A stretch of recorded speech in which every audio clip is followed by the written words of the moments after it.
man. Yeah, That's badass. my wife found them. Threadless, maybe. I think that's where she got them. And we had my stepson's birthday party today, so we did like a Star Wars theme, or Oh, Mandalorian great. theme. Dang, I wanted to be there. Right? It's like I could just picture everybody like, does anybody know who this is? And it's like, yeah, it's my friend Juwan. He's just here because. Oh my God, that is all right, Juwan. I'm gonna tweet it. All right, good. You gotta watch the tweeter box there, man. It's our little girl Melody, right? Our little girl Melody right there, in awe of your presence. So I appreciate it. I appreciate it. That means a lot. Thank you. of course. Oh, hey, that's the least we can do for the best podcast of the year on the Kind of Nerdy Network. So right. Now when I tell you, my dad called me after I had said that last week, and he's like, "Why didn't you tell me?" And I was just like, "My bad." He was like really offended. Like I didn't call him and tell him. Like, I was just like, "Okay, all right, relax, man, relax." You know? Goodness gracious. All right, so we are live. We are waiting for a few more people to get in here, so we'll just kind of strum up some conversation. I'm gonna start with you, Dom. Who was your standout of this season of Falcon and the Winter Soldier, or now Captain America in the Winter Soldier? I think that I already kind of liked Falcon, so I grew more appreciation for Sebastian Stan as a actor, but also as like his character. It added like some more personality to him. You know, you got a full scope of who he is and what he stands for, what he's about. So it definitely grew a lot for me to where I want to see more now. Okay, all right, I like that. He definitely was aiming for some Emmys this year, so we'll see if they're able to grab some with this show. But he was aiming for them. Shekinah, I'll go to you. Who was your standout if you had one? I was gonna say Bucky as well, but it might just be because we haven't heard him speak like for that long in a while. So I feel like it's just me getting used to hearing him speak over again. I was like, okay, cool. I think I like this guy, but I think definitely Bucky. We got to see like him going through all his like grief counseling and stuff, which was nice. So I feel like he's like we got to see him as a more rounded character instead of just like very one-sided. So yeah. All right. Trayvon, your standout. Sharon.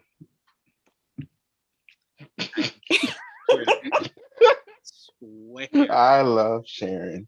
I love it. Yeah. Oh man, have I been excited to talk about Sharon. Woo! I'm glad Trevon brought it up. Love the turn. I love it. And I do understand why you might not like it, but I love it. So okay. And remember what I told you I know. All right, okay. I know. AJ and Patches, you guys stand out of this season. My standout was Mephisto. Oh my gosh. Really? It's the shortest MCR ever. Juwan is going to cut the broadcast right here. Oh, God. I'm sorry. I just turned beet red. I was holding it in. I'm sorry. My standout was Zemo. Don't you dare. Sorry. We're the same, man. I mean, like Zemo. Yeah. Zemo, I mean, I just absolutely love everything that they did with his character. He moved up into like one of my favorite villains immediately, and I'm glad off the bat. I'm glad the way that they left it, that we have the opportunity for more of him, because I want more Zemo. Mm-hmm. Fair, yeah. I don't really think. I don't know, man. It was just so many issues with editing and pacing that it was just really hard to kind of get a grasp on anyone new, really on anyone consistent that wasn't Falcon or the Winter Soldier. I'm still not getting over the fact that Zemo grabbed that mask as if it was important, put it on to blow up a tanker. That is true. Right. I think people forget the first thing that they showed when they were promoting the show was the little snippet of him putting it on. Yeah. Yes. Right. Him looking like really deranged. Yes. Yeah. Yep. And nothing came out of that. And it was just like, Anyway, anticlimactic you'll for see you. him in the movie. it's just like I have no idea when I'm gonna see it again. I have no more faith in anything that I expect or assume with anything that has to do with this universe. So I don't know. That might be the last time I ever see him. I don't know. But it just seems like a lot writing wise is kind of left on the cutting room floor, and it was a lot for you to assume. Yes. To me, don't ever do that. Don't let me assume. That's what got me in trouble last series. Fill in blanks. Give me reasons. So I didn't really necessarily have a standout, but it's not necessarily a knock to anybody. I just didn't get enough development from anyone really. Yeah. To stand out for me. But all right, Tia, who was your standout of this season? I have to agree with my kind of nerdy people over here. Definitely Zemo. I thought, to me, Zemo always stood out in the MCU as an underrated villain. Mm-hmm. And I was excited to see that he was coming back for this show. And what Daniel Brühl did was just so magnificent, giving him such personality, because in Civil War, we see a very somber Zemo. Obviously, he's dealing with the death of his family. He's on this revenge path. And now he's kind of like, almost like a mustache twirling villain. And I kind of love it. To me, I loved it. I loved him like flaunting his riches. I was just like, you go. I could just watch a series on you, and you're watching him going like, no, especially when he started crushing those vials. I'm like, you go, Zemo, you go, even though like he's the villain. So to me, I definitely think that the standout of the series was Daniel.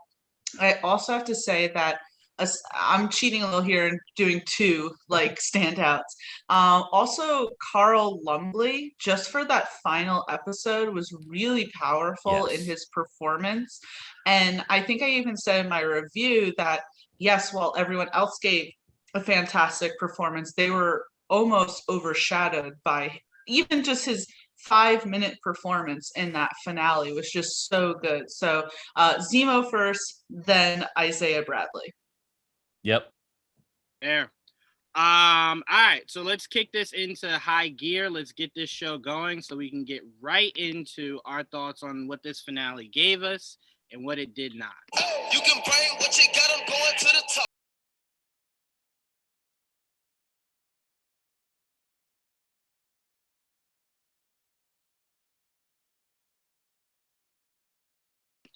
All right, welcome to the MCR Marvel Cinematic Review. We are the MCR of the MCU.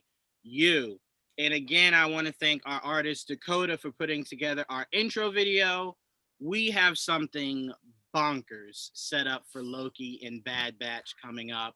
I cannot wait for you guys to see it. Yay. We kind of went a little insane on what we're doing with this Loki intro. So I love it. You guys to see it all. But as you guys can see, we have some familiar faces, one very new to the MCR, and we will begin with Shekinah. Welcome, Shekinah. Thank you very much. Absolutely. And I love that Office poster behind you. Like, it always has to be an eye shot. I do our new show, GVN Talk, with Shekinah, Ash, AJ, and Trayvon. And I always try to make sure Shekinah has that poster right where I can see it at all times. So very glad to welcome you to the MCR. We also have Dom back after, the award winning he's had. Dom's been given the key to the city.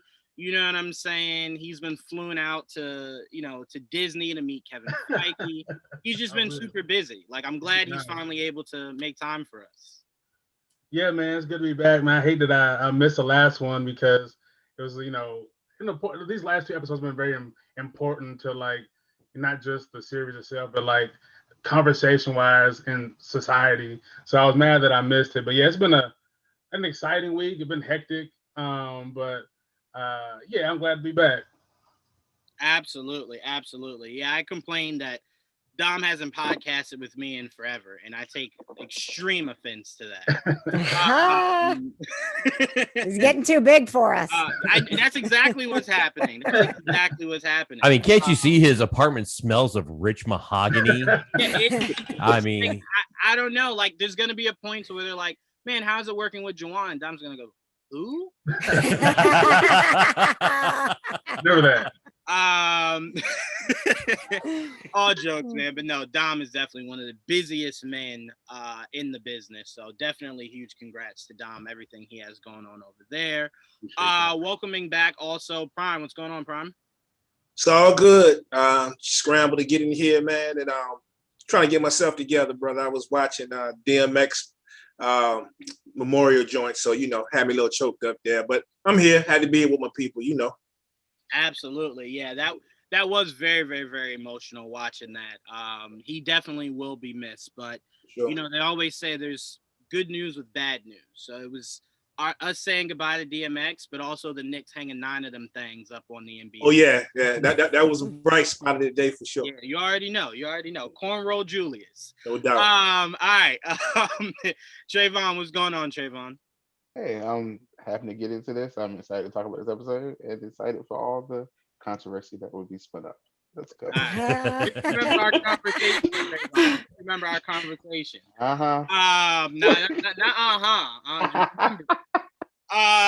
And definitely the heart and soul of GVN. Tia, what's going on, Tia? Hello, everyone. I have my Stars and Stripes shirt on to celebrate Captain America getting a 4th movie. Listen, I was excited when Thor got their 4th movie, but I was like, the Captain America trilogy, to me at least, is the best trilogy in the MCU. So yes, it getting a 4th movie. But yeah, I'm really excited to talk about this. I did not text Juwan after I watched it because I was like, you know what? I really enjoyed this, and he is not bringing me down.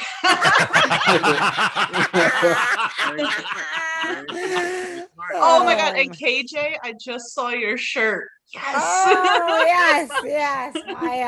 My Punisher shirt. Johnny B. Yeah. Did you guys, not to take away from the conversation, did you guys see the rumor that apparently they're gonna bring back Charlie Cox, John Bernthal, but it's gonna be like a little bit of like a reboot? And I'm like, listen, that kind of sucks, but I will take John Bernthal and Charlie Cox and Chris any way I can. Me too. I do not care. However we gotta do it, bring him back. Exactly. This episode actually lends a little bit of a light on when we could see Punisher. I'll get into that a little later. Okay. Punisher could be on our screens a lot sooner than we thought, based off of how this show ended. But I'll get into that in a second. But we all know what happens when Juwan assumes things. Look, I honestly thought about coming into this episode and just going, I'm going to just say what I liked, what I disliked, and leave it at that. But I won't cheat the people. I'll theorize based off of what I see. And when it doesn't come true, you'll all make fun of me as you usually do. So, but last but definitely not least, the 2 people that without this show would not be possible, KJ and Patches. How you guys doing? Hello. What's up? Excited to be here. Excited to talk about the show. I actually recorded this morning with the kind of nerdy girls, and neither one of them had seen the finale. Katie and Jonna hadn't seen it. I was like, what are we even doing here? But somehow managed to have a 20-minute conversation about it regardless. Yes. So I was like, okay, I just kept I kept having to stop myself, oh, I haven't seen the finale yet. I just need to get to the MCR so I can talk about this openly. So very excited to get into not only the finale, but now that it's we've got this finished product of the 6 episodes, what we feel overall about this show as a whole. So looking forward to all of this tonight and hearing what you guys have to say. And Juwan, when we started this whole thing, there was no plan of we're going to do this MCR show, and Juwan's going to throw out theories that are wrong, and we're all going to make fun of him. But it really is what this has become, and I'm proud to be a part of it. Proud to have been at it in the beginning. Yeah. Absolutely. And look, I know this is sounding like this is our finale. It is not. It is kind of bittersweet since we don't have an MCR gonna happen until June. Yeah. So I mean, now granted, we have a lot of stuff coming up on on the docket, but as it stands, it's kind of it's weird for me. It's like bittersweet. It's like, all right, I don't know what I'm gonna do for the next 4 Saturdays. It It's like legit is the feeling of the last day of school. Yeah. And then remembering you have another year. Like, it's like, oh, Right. yeah, all right, I'll see you guys next year. Okay. Yep. So it will be kind of like a summer off, and then we get right back to doing the show. Just make sure I sign your yearbook before the show's over. Okay. I am afraid you guys will further make fun of me if I allow you to sign my mental yearbook. No. I will just stay away from that. But no, all right, let's get right into this. Episode 6. What is it? One world, one people. What was the name of the episode? That's it. That okay. This season for me has definitely been one that has been consistent, and that is probably the most positive way I could put that. It was definitely a lot of editing issues here. It was to see where the Flag Smashers ended up. They were essentially used the way that the Black Order was used in Infinity War, to where it was just like, they're here, but it's not the bigger purpose of the show. And it's like, well, you're making it the focus. Like, why aren't they more important? And it's like, well, they're just like henchmen. And it's like, but you expect me to care for them is the difference. And it never formed into anything. I do believe they swerved, like I told you guys before, on what they wanted the story to be. And this was kind of like the fallout of it. I mean, even at the end, and I'm moving all over the place, but even at the end, when the reveal happened, that kind of felt so lackluster. Like, there was nothing that built up to it. And it was confusing. Like, when you go through everything that Sharon did and then bringing them into the fold, it was just like, wait, why? Why did you do any of this? Like, you were fighting the people outside of the tanker, but no one was watching you. So who is that to benefit? Like, what? So much of it was just like, I don't know. I'm very curious on what the behind the scenes are for this, like the making of, like they did for WandaVision, just to hear them go, look, we did the best we could on short notice. Like, as soon as they say that, I'll go, you know what? I respect it.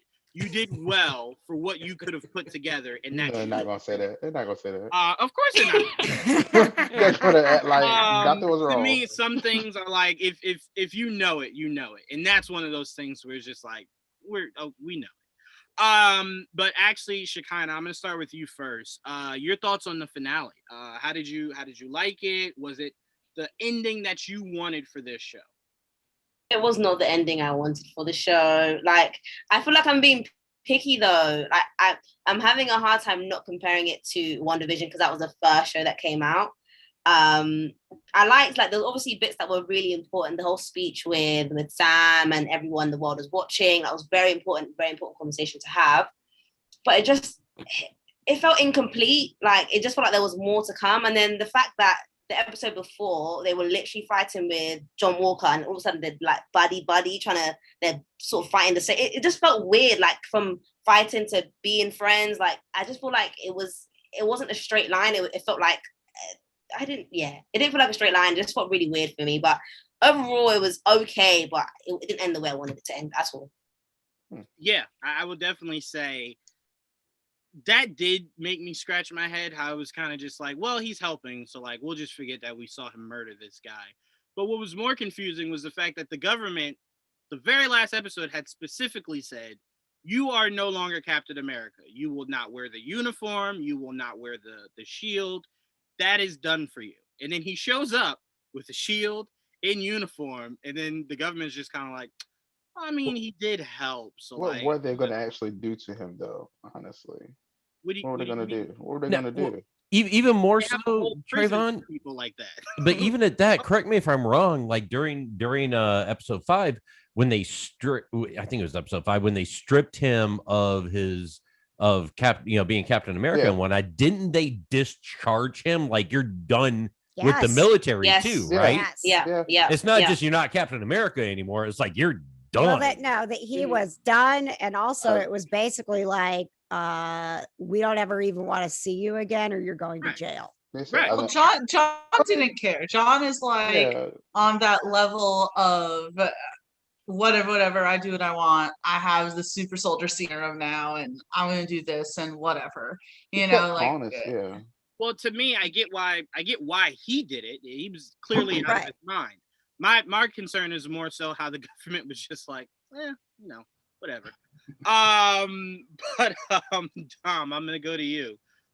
Your thoughts on this finale, and did this kind of capsulize everything well enough for you? Like, was this a way to end it for you? I mean, if they wanted a nice bow on the end of everything, I mean, that's what it was.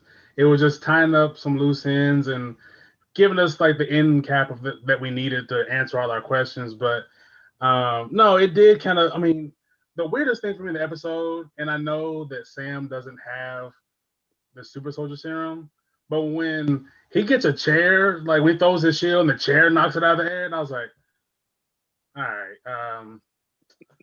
a chair. I mean, and the chair, the whole thing looked weird when he kicked the chair too. Like I don't know, it was weird.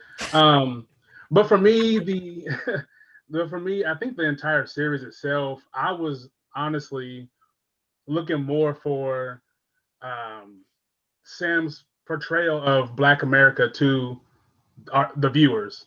I wanted to see because I kept seeing all the conversation online, and there's a guy named Straw Hat Goofy, right? And he was saying the same things we have been saying. Yeah. Hey, this whole show is about race. There's racial undertones, and they're trying to explain. And I was like, we've been talking about the same thing. So how can people not see it? Everybody read so much into WandaVision and seeing things that weren't there, but yet you can't see that the show is about race, and it just threw me for a loop. So I really wanted this show to do exactly what it did when Isaiah says, they will never allow a Black man to be Captain America. And it was like, look, see, we told you that's what this show was about. And it finally happened. So I like that the show was putting it in everybody's face to say, hey, we have a problem in this country, in the world. And we saw, the same thing with when he gives the speech at the end when he's talking to the senator. Hey, y'all ain't shit. You're messing up. Like, we have to fix things. And so that's the whole thing for me. I was just looking for those social commentary aspects of the show, because after a while the action and whatnot kind of lost me. I wasn't super impressed by it because I don't know, it didn't seem like there was an imminent threat to anybody, especially when we got to Carly. Her whole thing was kind of I mean, if we die, we die. And I was just like, you are a super soldier now, so you just gonna let yourself die? I mean, there's a ways around it when you can jump really high and you're super strong. It didn't make any sense that they essentially gave up.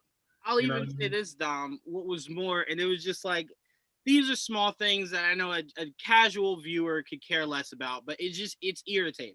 So the Flag Smashers invaded the building, right? The building then thought it was smart to go over the PA and tell the Flag Smashers where they're sending each group. And it was just like, what? Like, why would you do that? Like, all right, group A is going to the roof, group B is going through this level, and then group C is going out through the cars. And it's like, well, they're just gonna follow you. Like, they hear that. Like, what you think they can't hear? It was just like editing, man. Like, those are things that I'm talking about. That's why I said there were some sacrifices when they did this. It was just kind of like, well, that slipped through. What's funny? I didn't even hear that. I like that part. Didn't even. That's what I'm trying to say. To me, I see and I hear everything. I see and I hear everything, and I was just enjoying. I don't know. But I could see, like, I could see how you miss it, because the biggest takeaway for me for this episode was I was blown away by Sam's outfit. Yeah. That was one of the best things I've seen all year. I was so excited, and it made me think, like, why didn't Captain America always have wings? I mean, the eagle is our biggest symbol of, like, America. Why didn't he have wings? He should have wings. And why was he, if Sam was, in the comics, like, the sidekick of Captain America, why was his name not Eagle instead of Falcon? These are things that I was thinking of that, like, probably didn't, mean anything. I was just like, why was he never Eagle? That's, it's Captain America and Eagle. It makes sense. But no, like, that, I think Sam's character is the best representation we can have as Captain America because, you know, the whole pull yourself up by the bootstraps mentality of America and the hard work. I mean, Sam doesn't have any powers. He has to work. I mean, think about it.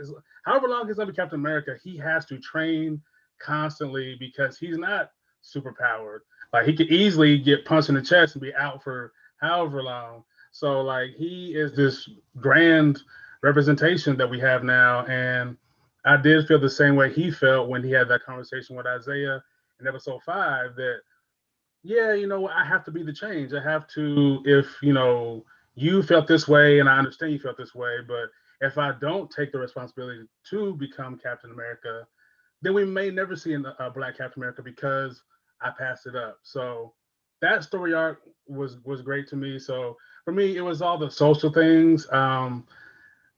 Val felt off to me in both episodes. Her coming in out of nowhere, and the fact that the footsteps, and they're like, "Who is that coming?"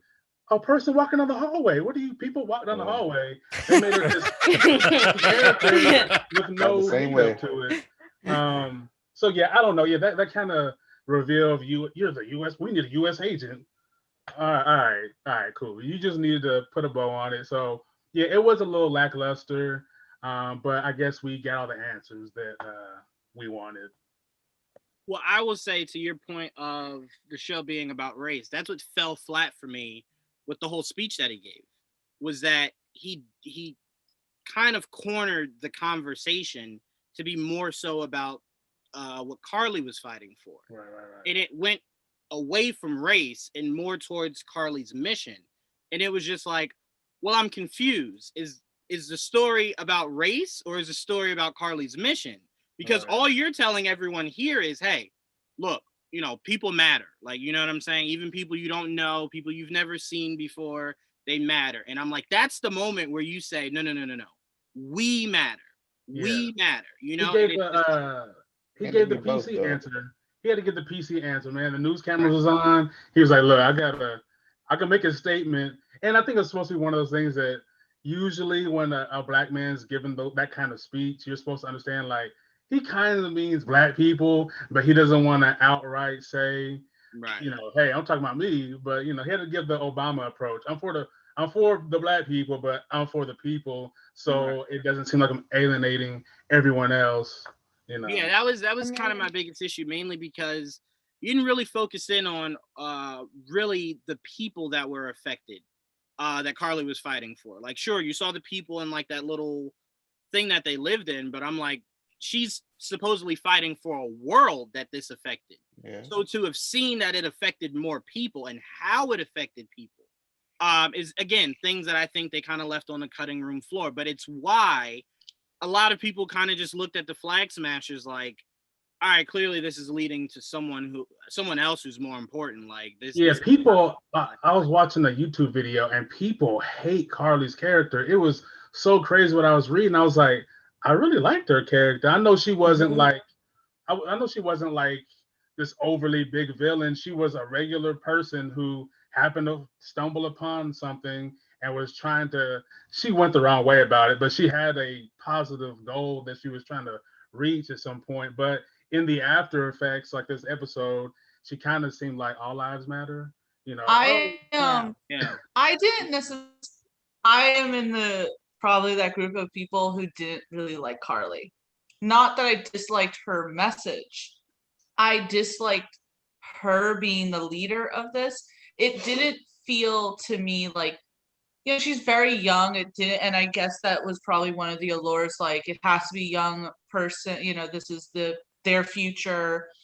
X, Y, and Z. But to me, I just never felt like she commanded that. And then because maybe she was so young and so maybe confused even in her own message, you could see that she started losing even the trust of her own followers within 6 episodes. So to me, it was like, I maybe would have liked someone who could have commanded a little better and didn't seem so unsure and then seem so unbalanced in her thinking. So it wasn't the message that I disliked of hers, it was her her in general.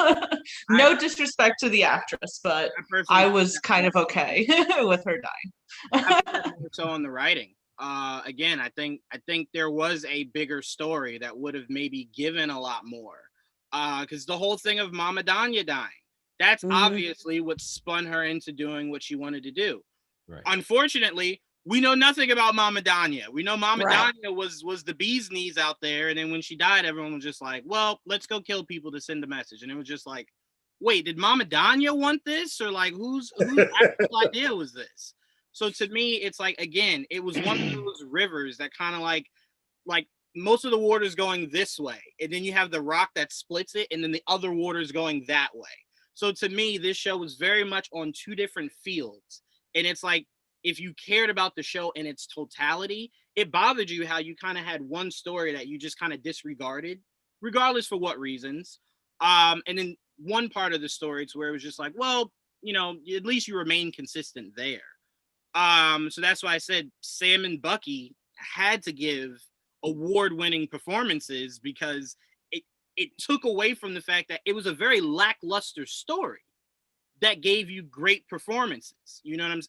Zemo's performance was great. You know, Bucky, Sam, Lumley. So if it wasn't Sharon. for performances, Sharon, sure. Hey, hold. Lumley's performance was better than great. Carry on. I don't know if I'll say that, but okay. Yeah, I respect it. I respect it. Honestly, he did. Within like 5 minutes, he gave such a phenomenal performance that I had watched the finale, loved it, thought Sam gave a great speech, loved Bucky's, thing. And then he comes on and was like, oh, never mind about any of them. Like, to me, I thought he gave the best performance of the final episode, but that's just me. Yeah, no, again, I respect it. I respect it. I don't think anyone was bad. I don't know. Everything just kind of blended. It kind of all blended into one. I am really curious. Like, I think this might have been better as a movie. I think this would have been better as a movie. 1 2-hour film, knock it right out. You wouldn't have had to have the restraints you do with a television series. 6 episodes of building arc. Some shows aren't meant to just be 6 episodes. They just aren't. Some shows are meant to be about 8 to 10 because it gives you a little bit more room to explain things. And I think WandaVision worked in the way that it worked because its message and its purpose was clear. You got that from the first episode all the way to the last one. It was just the idea of who's doing this, and then you find out.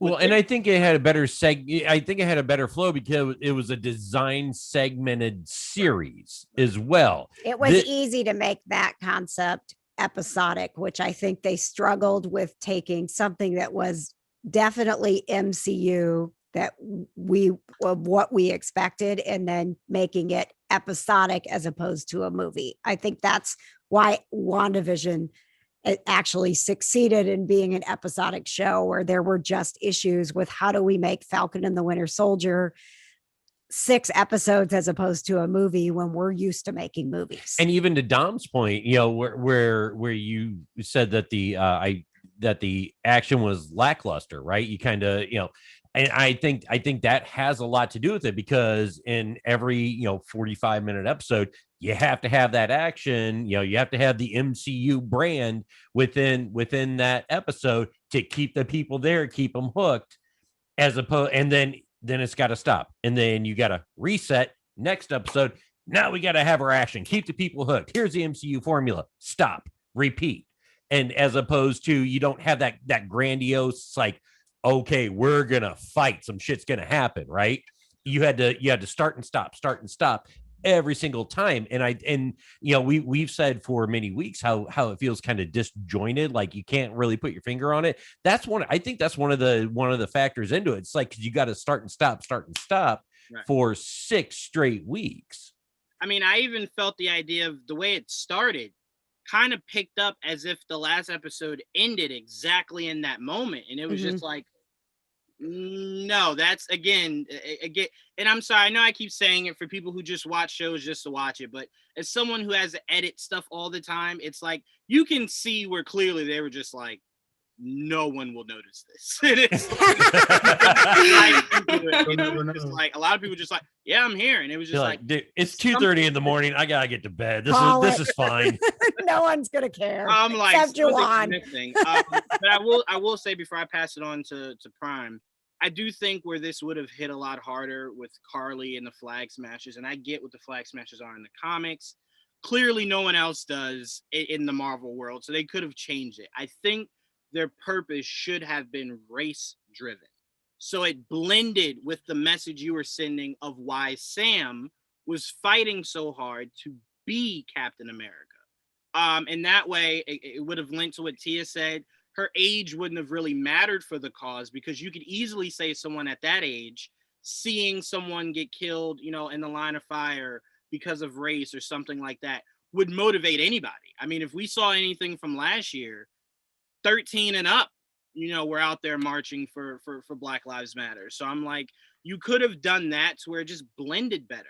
But the idea of you saying like, well, we lived in this house, but like when people respawn back, it's their house, so they kicked us out. It was just like, there weren't lawyers that could fight that. They're, you know what I'm saying? And again, it's digging deeper into it, but it's like, that was the whole point she was fighting for. So it's not a stretch for me to go, well, that just could have been explained better.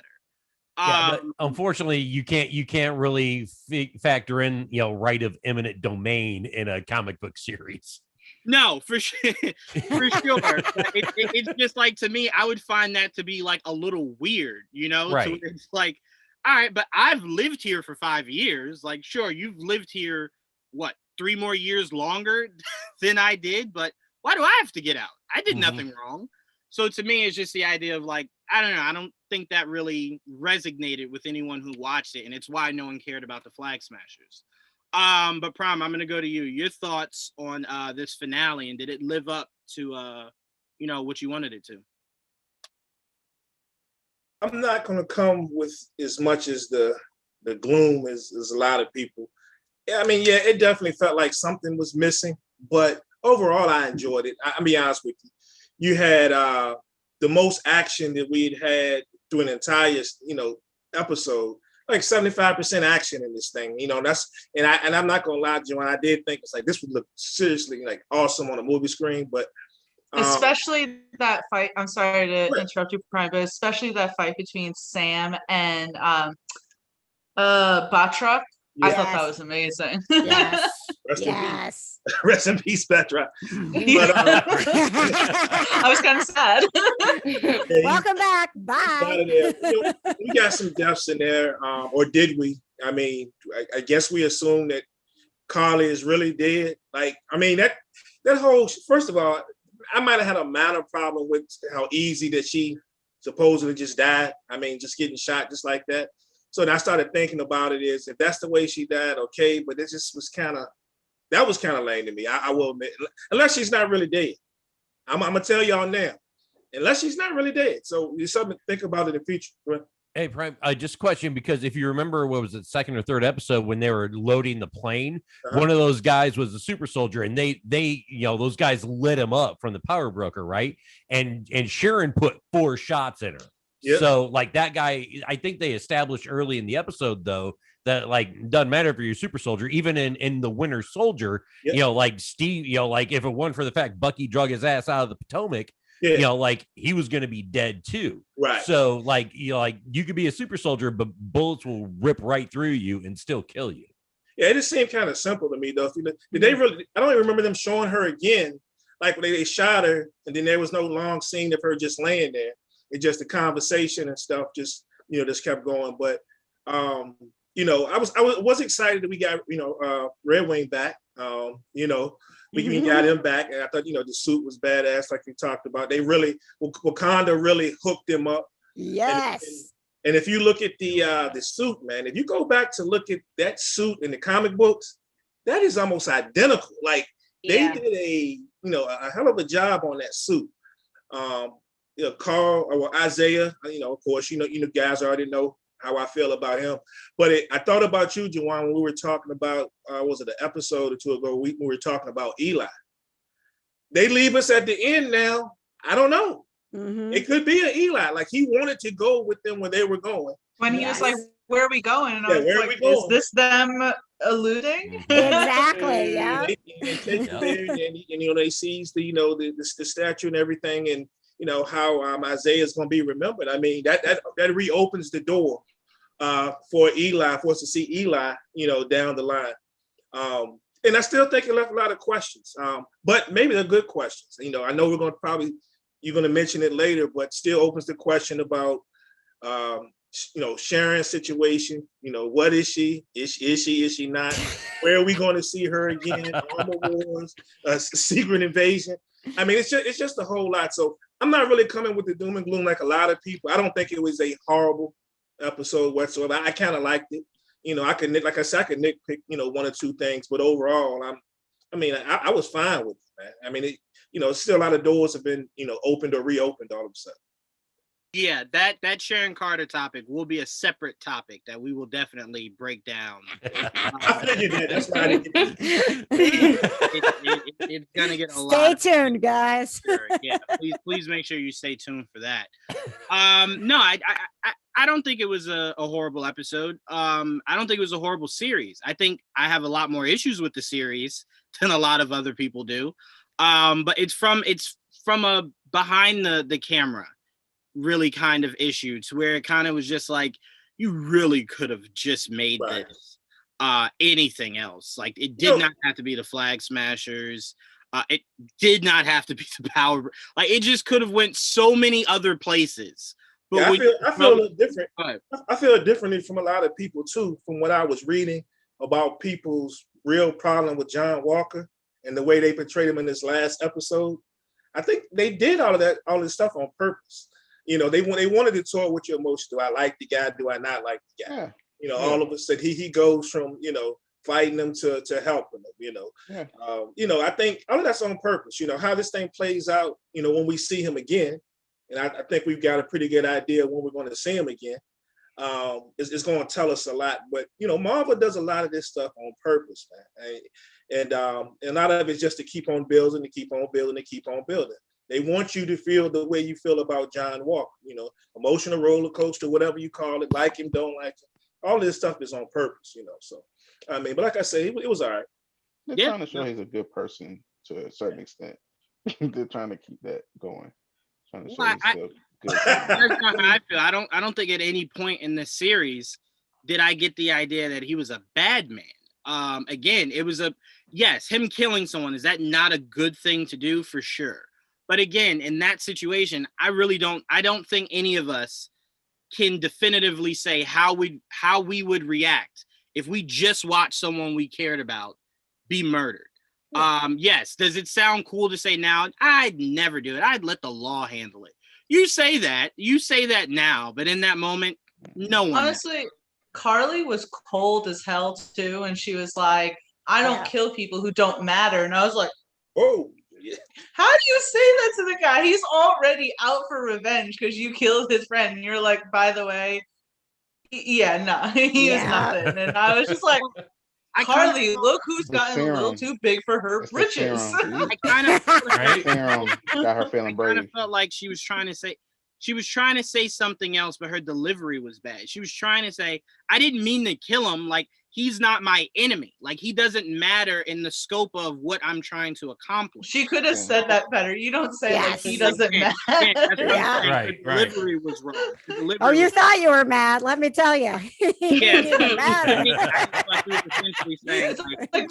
I'm so sorry for killing him. He's like, it's like Loki saying that, like, you guys are ants to me. So like, I don't have I have no qualms with you. You're ants. And it's like, she was just like, screw Lamar. He's nobody. I mean, she did apologize. She did start off by apologizing, because backhanded apology. I don't know. I do think she was remorseful. I do think that was one of those moments to where she kind of felt that moment of like, maybe I'm going too far. And then when she saw she responded, it was just like, no, that's Carly was like, Carly was like all of us 15-year-olds who again like wrote our A's with a little anarchy symbol on it, and it was like fuck the government and everything. You know, I mean, like that's to me, that's what like Carly was this entire show. It's like I don't care. Sorry. I know Juwan like loved her. I mean, I think he even said like last week, if they kill her off. Oh yeah. Right. It's okay. It's okay. I'm learning more and more just never to be invested in anything. Hey, No Mephisto, no Ross, and no more Carly. I want to say one more thing though. That I'm thinking about it. I do think in this last episode they did a really good job with Sam and the fighting situations. I know all y'all saw the memes and stuff about, you know, it's time for us to admit that, you know, Sam can't fight and all this, but Sure. I thought they were perfect in this and showing that, you know, he could throw hands a little bit, but he's really not that guy. So that, you know, that Wakanda tech, the way he uses the suit to overcome some of those obstacles, I think everything was perfect. And we'll probably see down the line, maybe, of course, because we're getting, you know, as Tia mentioned, we're getting more Captain America, you know, maybe he becomes a little more polished. But I think they did a really good job of showing, showing his fighting in the way that they did. You know, he's not really a fighter. I mean, he can swing. Yeah, you know, it was very blue collar. It was very believable. Yeah. Yeah, but that's what I liked, because Sam in that moment at any given day should have been thrashed in that moment. Yeah. But they made sure to show you why the wings, the tech, and the shield were so valuable to Sam. Because it's something he could rely on. And without that, he probably gets the brakes beaten off of him in that fight at the end. So to me, I enjoyed it because that is the true separation between what Steve was, the ultimate fighter, and then what Sam is, pretty much the ultimate brains. So it's like, yeah, that was a way to kind of show us, like, well, we don't all have to be a fighter like Steve was. Maybe he just more so can outthink you, outmaneuver you.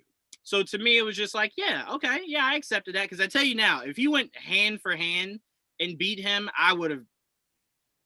Don't do that. I'm glad they did what they did. It was smart, and it was very fair in understanding to the character that he was relying on the tech. It's why he needed it.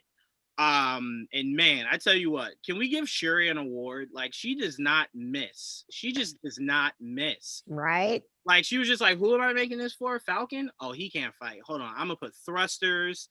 I'm going to put wings. Like, he's now the James Bond of the MCU. Oh, for sure. For sure. But she just understands every assignment. Like, she gets it. She understands. But no, I definitely loved the suit in Prime. I think you said it. It was very accurate to the comics. It did look a little fat here, but I think when you get a movie budget, I think they'll slim it a little bit. But the suit was right out of the comics. It really was. And probably the only moment that I kind of like squealed a little bit is probably when he flew through the window. Oh, so great. And it was just like, yeah, that's okay. I can't even hate on the I'm like, all right, I like it. I'm liking it. Jamie, I'm gonna pass it over to you. How did you feel about this finale? And did it kind of just live up to everything you wanted it to? No. I'm gonna start off say flat out no. I feel like the finale was a little bit lackluster for me. I did enjoy it, but another hot take. I thought the suit looked okay. Like, I'm hoping with the movie budget.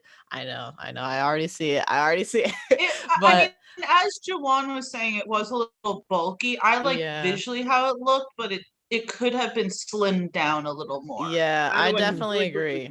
I do want everyone to know these budgets for these shows are maybe like a 1 decimal less than what they spend on the movies. So it was an enormous budget that they're spending on these shows. But yeah, like I said, it just the look of it aesthetically, like they got everything right that they had in the comic books of that look. So at least in that, I had to give that to them. I'm like, because they could have messed it up, like with the Daredevil suit. I never loved that suit. Let me ask this, in not having read the Captain America comics coming up, so watching this, when he crashed through that window and you're like, yo, that was the here I am moment, right? I didn't have a problem with that suit being bulky because he looked as he should look, larger than life. You are Captain America. I mean, now, am I off in saying that? Not having read the comics. So, I mean, as a question, I mean, I don't know. Like, like the bulkiness, does that lend like that? That visual representation of it's like, yeah, I got this. This is who I am. I mean, I see where you're coming from, and I don't really disagree. It's just, to me, it's like suits make the character. Without a good suit, the character, to me, will always fall short. I don't care how well they acted. Again, I'll go back to my example. Charlie Cox, one of the greatest performances we've seen in the MCU, hands down. That suit, if anyone can find me that suit in any one comic book, I will pay you. But I feel very secure in the idea of he was never in a suit like that. And it was just like, it was the visual of it, to where it's dark and you only fight at night. And it's like, he wears bright red for a reason. Give him the bright red. So to me, it was just like, sometimes you can maybe be think too much on the design of these suits. And his suit, again, the aesthetic, not talking about the bulky, just the visual of it, exactly like the comic books. And it's like, to me, perfect. Like, because that's something that you just can't get wrong. You just can't. And I apologize. I didn't mean to derail you, Jamie. No. Oh, no, you're good. Right, Jamie. Yeah, I agree. I think the design of it, from what I've seen from like the images of like what it looks like on the comic books, they did a really good job. But as far as like the bulkiness, like whenever I see a bulky costume, I automatically am thinking, oh, he got it from Party City. They got a Wakandan Party City out there. That's where they got it. Now, granted, I won't say it was as bulky as like a Party City costume where they have to like pretend you have muscles, but I was thinking like, why is it not like slimmed down and just like, I don't know, it doesn't have to be like super form fitting, but it should have been something that looked like it would like fit his body well. And I just don't think that was what that suit was. But I do like the design of it, and I'm hoping that it gets tweaked in the future so it looks more, I don't know, I guess meets my taste a little bit better. But I agree with what Dom was saying. I think it's what he's saying, where like the fights were good, but it wasn't anything that I felt was like finale worthy. And I kind of felt like that was going to happen coming into it, just because we had like a lot of downtime in episode 5, which there was like really all the action was towards the beginning, and then it was just like a lot of downtime instead of like maybe some like part 1 fight and then like finishing up with the finale. So I wasn't expecting anything big, but it was still kind of just like no real surprises for me. What was crazy to me, for one thing, was Sharon's involvement with it. Like when she is like kind of facing Carly and they're talking, I had a feeling that she and that Sharon and Carly were going to be connected in some way, because Carly knew just like way too much for her not to know who the power broker was, or like who's standing in as the power broker. I don't think Sharon's the power broker anymore at this point, but I was happy to see that, and I was shocked at the fact that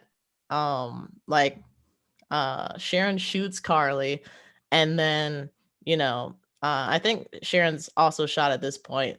But Sam picks up Carly instead of like his friend, and he leaves, just leaves Sharon down there. I'm like, what the hell is this? Like, Carly was literally about to kill you, and now you're treating her like, oh my God, my little puppy, my little girl. I can't believe the this. trend of people doing Sharon Carter dirty. Yeah. No wonder she turned to the dark side. I know. Like, That was just awful. I'm surprised she didn't say like, hey, asshole, when she met him up at the top. I'm like, damn. You literally just left her down there. She was bleeding out. Like, she got shot too, but okay. And at the end, he's like, oh, I didn't forget about my promise. And it's like, yeah. Like, damn, you almost didn't have to fulfill that. I was dying. Like, what the hell are you doing? That was crazy. But I was talking with my mom about this on our car ride back home. And one of the things that she said that I kind of agree with is the fact that I do like how Marvel put some political elements into this show, but I feel like at a point it passed a threshold where it's just more about the politics and less about the show, and the only reason that's an issue is because now it feels like this is why he should be Captain America, like justifying it instead of just saying he's going to be Captain America, because there shouldn't be no justification for that. So that was one thing that I kind of, after thinking about it a little bit, I had an issue with. I think those are all the big points. I do agree that Contessa kind of being just like her introduction was a little bit random in the last episode, and then I don't know what is wrong with John Walker's wife. Like, she just says nothing about Contessa, like kind of putting herself in between them, and she's just rolling with the flow. So I don't know what's up with her, but I also thought that was kind of weird. Like, I know if I was John Walker's wife, I'd be like, excuse me, like, I don't know you. What makes you think you could talk to us this way? What makes you think you could get between me and my husband? But I don't know. That was also weird. But overall, I think it was a good episode. It was just a little lackluster for a finale for me. Yeah, I think the biggest thing with Contessa is if there was no hype around her, it would have been just fine. Same thing with Paul Bettany hyping the finale, and it's just like, well, Paul Bettany, only a few people know who White Vision is. So there were a lot of people that you know how many text messages I got like, yo, Silver Surfer. And I'm like, where? What the heck? They're like, that's the surfboard, right? And I'm like, that's a missile. That's Who was saying that? More people than you can even imagine. Just getting my phone like, Silver Surfer's here. And I'm like, I don't know what you're talking about. Like, what are you watching? That's White Vision. That's not Silver Surfer. But no, I mean, I just hope they don't do it with Loki. Just stop, because the more you do it, that's why I said it's not, you know, coming out with the theories of Mephisto or coming out with the theories of Ross or coming out with the theories of anything. They lend to it. It's not pulling it out of thin air.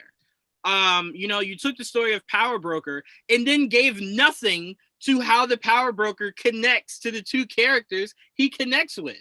Same thing with WandaVision. It's like you're doing these things on purpose. You could have made any rogue organization you wanted. You could have brought AIM back, and I would have been like, okay, well, there's no one in, like, I'm not expecting MODOK to show up, so I'm like, okay, cool, do what's wrong with AIM, you know. But it's like you bring in the Power Broker, and it's like, well, that's how Lamar and Walker got their powers, is from the Power Broker.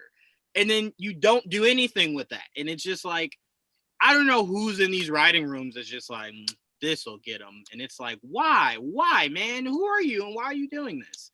I will say, I forgot to mention Jawan wants names. I need names. Go ahead, Jamie. My favorite part was absolutely the ending with Isaiah and him getting to see that they finally like put his statue up there and he's been recognized. I think there was definitely, I didn't cry, but this welling of the eyes, it was hard because I was sitting next to my mom and I know she was probably not as into it as I was, so I'm just sitting there like, this is good.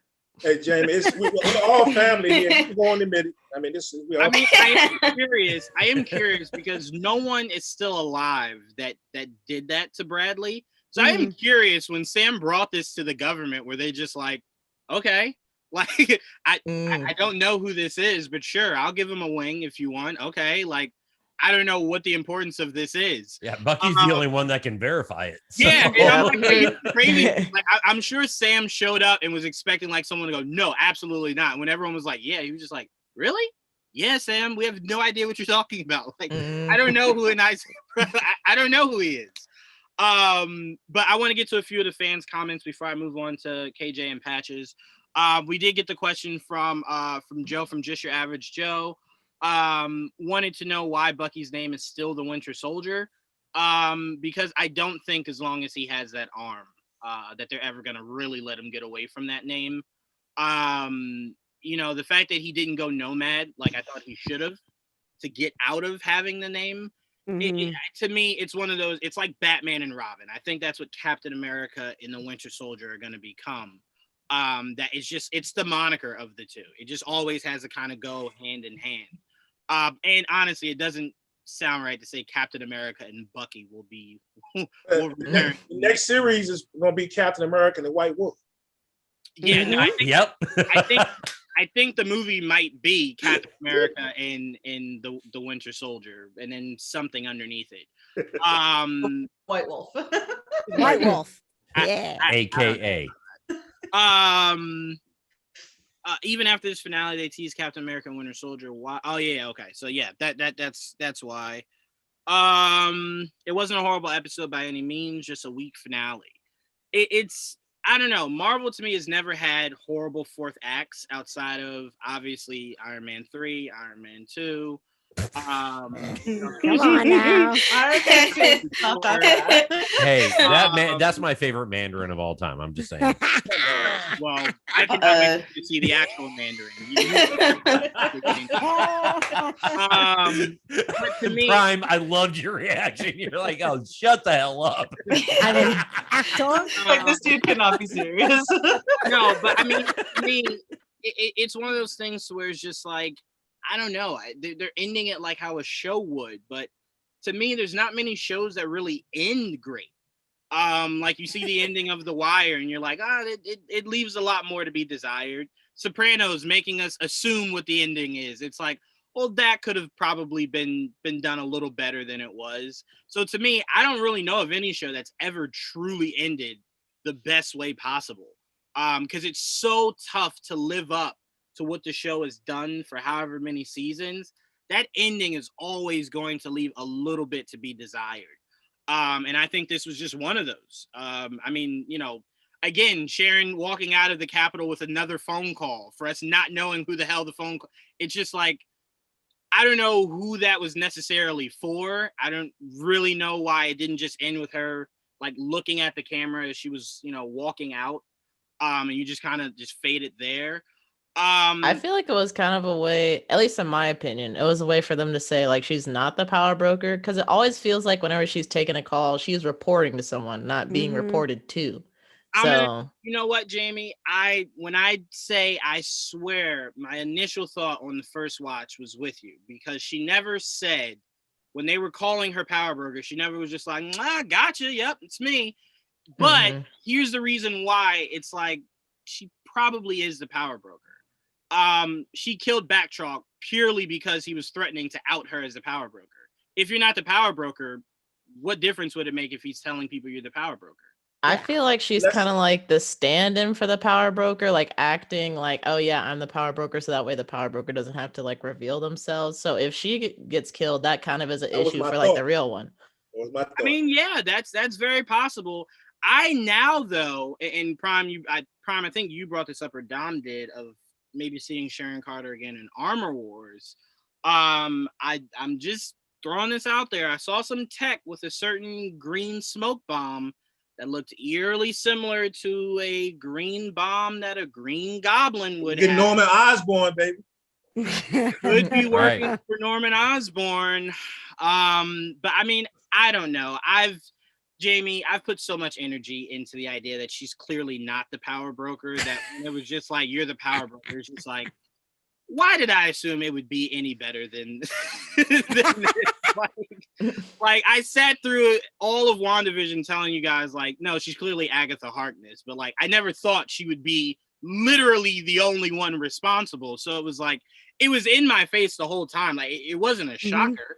So and how many weeks ago did we say that? We talked about that. It was Sharon all along. Yeah, I mean, we talked about you like how there's no way they would do it 2 series in a row. They would tell you it's literally the person we told you it was the whole time.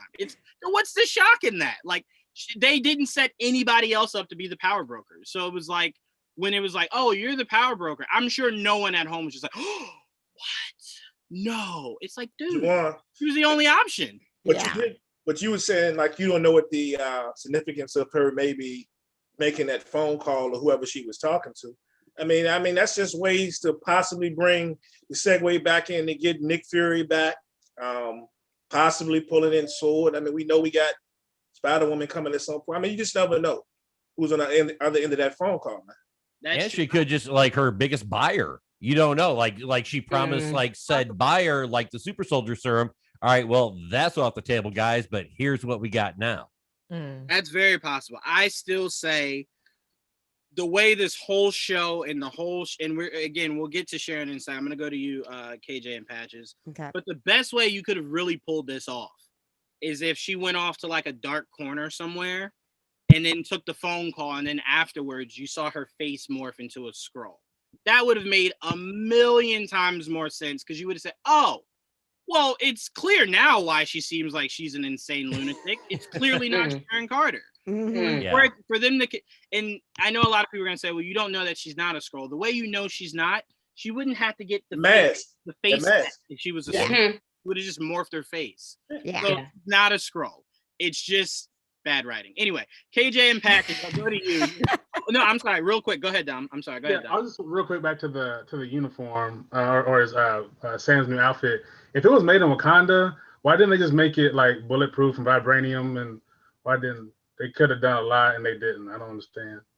I really do honestly think every time Shuri makes something for anyone who does not live in Wakanda, she makes some loopholes in it. So it's kind of like if someone ever got a hold of it, it's not impenetrable. It's not unstoppable. Wakanda could just swoop in and think of Bucky's arm. Perfect example. Exactly. Yeah. So I think Fury is smart. She's kind of just like, who am I making this for? America. But down to your point, right? She's like, let me stop at Party City real quick. Yeah. but down to your point, we never saw Sam get shot, and there was a lot of bullets flying. So we don't know if the suit's bulletproof or not. We're just assuming it's vibranium. That's true. That is fair. But he bounced a helicopter off of the wings and stuff. Right? Like, there's got to be something in there. Oh, there's definitely vibranium in those wings. I hope so. I hope they went like, Wakanda made it, and they just like, they made me a T-shirt. I don't. A T-shirt. It's padded. What the hell? I mean, I could see Shuri going, all right, who's the worst tech in all of Wakanda? Him? All right, have him make Sam's suit for me. Get the intern. Yeah, the guy with the shaky hands, let him make Sam's suit. Sam hits a button, the whole wing falls off. It's like, what the hell did Shuri do?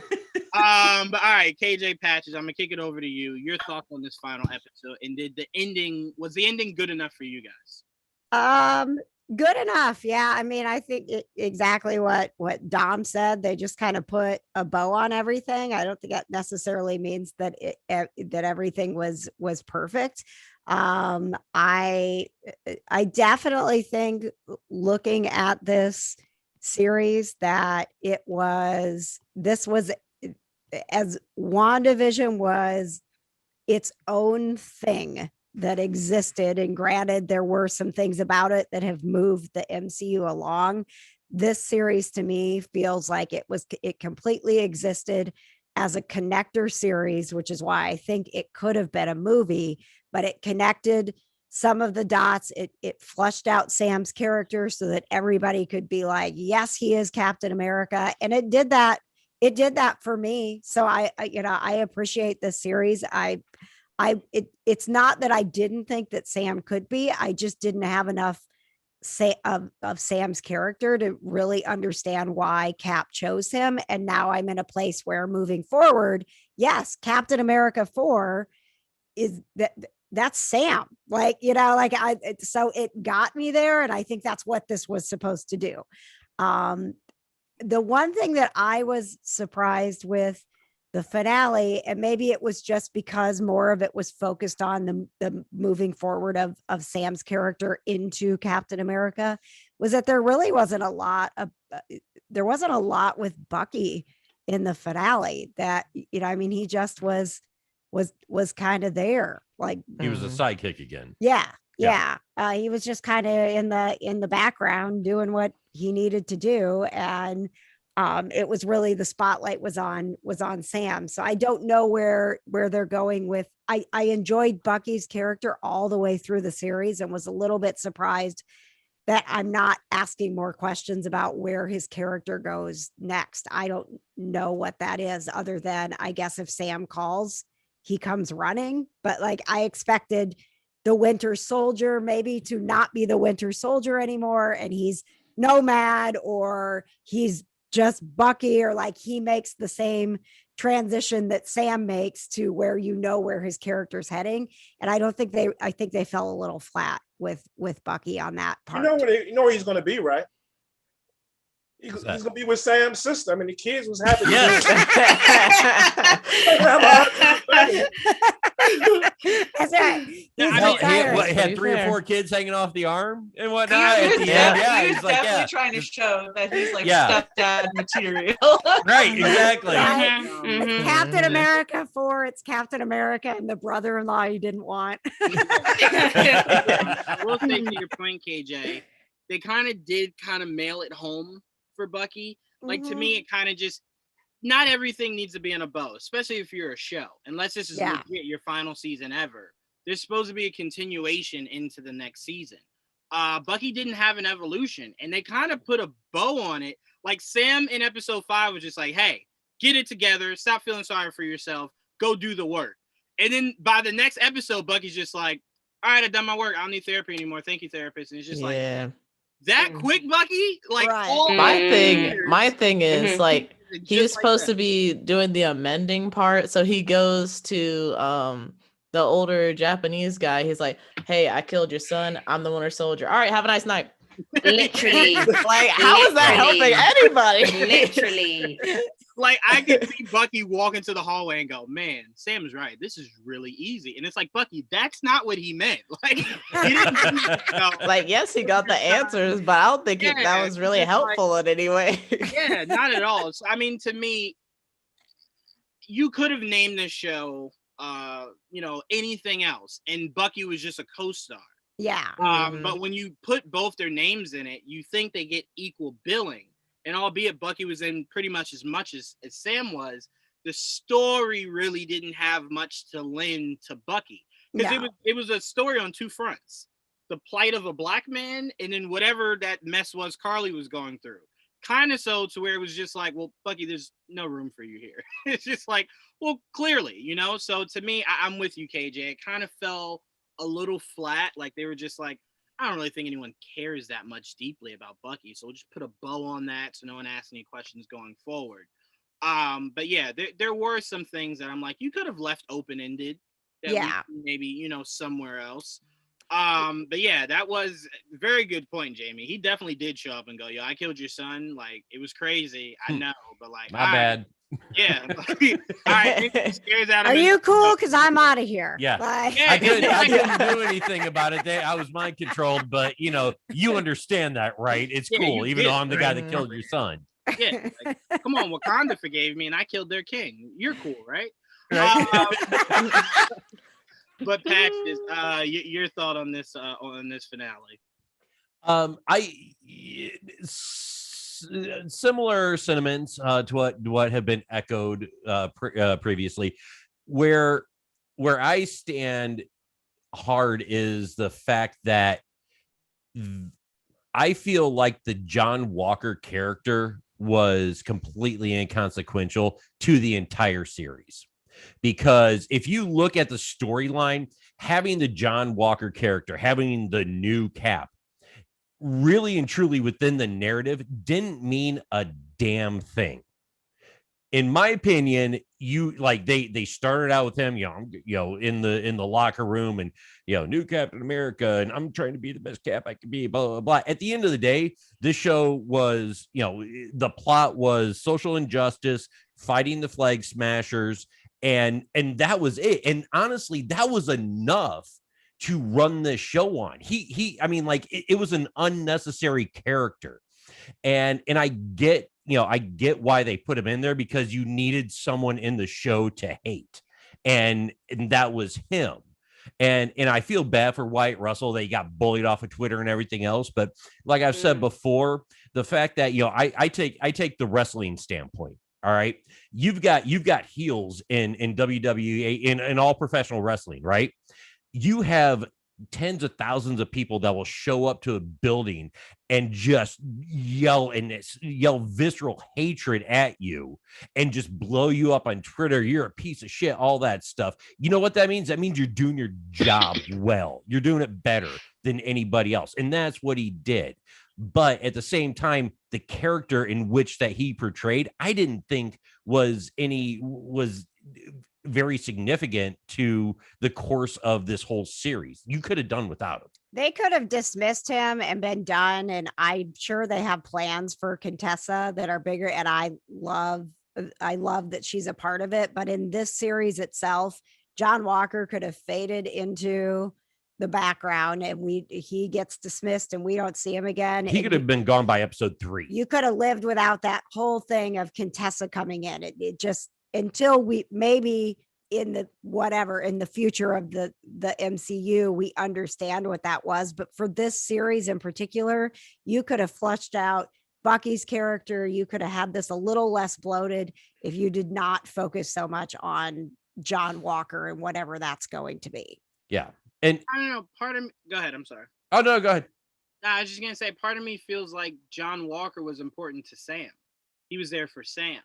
It was seeing the shield on someone else who was not Steve or himself that really, truly kind of motivated him to understanding that if I don't do this job, they'll just make another one of those guys, or they'll just give it to someone else. And So I idea, agree. you know, I agree with that point, but to play counterpoint to that, wouldn't it be feasible to think that, the Flag Smashers are, like they're holding, the council at ransom, and all this stuff's happening, and everything just keeps going on, and there's no Captain America, and then like you could build that storyline of, we need Captain America. And then Sam's like, you know what? It's time for me to step up. So, enter Captain America as well. I mean, they're creative enough with that writing. That could have been a narrative as well. I don't know, because I felt like when he gave it away, let me stop saying gave it away. When he put it in the museum, the idea was he understood there'll be a bad guy every day. But I personally don't want to be the one that has to fight it. So I don't think no matter how big the fight was, he would have felt the need to go get it to be Captain America. But to be fair to your point, it were two different narratives of why he needed to be Captain America, when it could have just been one. Yes. And then the other was a reassurance of why he specifically has to be Captain America. But at the end of the day, it's like Bucky said, Steve chose you. That should have been reason enough. He could have given that shield literally to anybody, or put it in the museum himself, or stayed here and been Captain America the entire time. But he decided giving it to you was the best thing possible. And, there were just so many different webs that they were weaving with why Sam needed to be Captain America. That, again, I know why Walker was there. It was because the power broker was there and they wanted to bring in the accurate elements of it. Right. Same thing with WandaVision to a degree. So I'm like, It seems to be what they're like. Loki, fortunately, is a story that does not really exist in the comics. So it'll be free to do whatever it wants. Right. But Moon Knight will probably do that. It'll bring in aspects. Miss Marvel, all the other shows that we're getting will bring in aspects that exist, and then they'll try to bridge it. Yeah, I mean, and I do like the fact that, to your point where Steve chose Sam. We were talking earlier on the Kind of Nerdy Girls podcast, that's I think that was the biggest parallel, and you can help me with this, is that I think the biggest disconnect was where I think Walker was so irritating was he wanted to be Captain America, and then he was John Walker on the side, as opposed to Steve Rogers. If you look at every single movie or anything else, even to the point, they're fighting Thanos's army in Infinity War, and it's like, I am Groot, I am Steve Rogers. Like, it's not I'm Captain America, I am Steve Rogers. But to be fair, I think the biggest difference is Cap was never fighting for the United States government. He was fighting for the world. So his ideals were, obviously I represent the United States, but I don't only work for the United States, and I don't work for the government. Yeah. So this is now Walker coming into some shoes that he thinks he has to fulfill, but not to be the man Steve was, to live up to the name of Captain America, because to a lot of people, it was created in the brink of war. So it was created to defend the United States of America. So I think when he says it, it's more like a badge of honor. It is like when Batman puts on the cowl and becomes Batman. He does not, Bruce is gone. He is legit Batman in that moment because of what that stands for. So I think to Walker, what being Captain America means to people who weren't able to see what happened in Endgame or Infinity War or Age of Ultron, they think it means just to defend the country itself. And that's why Steve picked Sam, because Sam understood there's a whole world out there. And that's why Sam and Carly connected, because he understands there's a world out there that gets affected every day, but we only worry about what we either see or hear. And I like the fact that he was Steve Rogers first, Captain America second, and he's Sam Wilson first, Captain America second. Right. And that's why at the end of it, I know a lot of people didn't have a horrible some people had a horrible opinion about it's just like why do they gotta be back down in Louisiana on the boat and playing and having a family like a picnic and eating food and all that stuff. And I didn't have a problem with that, because to me that shows like you're still Sam Wilson. And that's what I appreciated the most, I think. And that's why I didn't have a problem with the absolute end of the episode.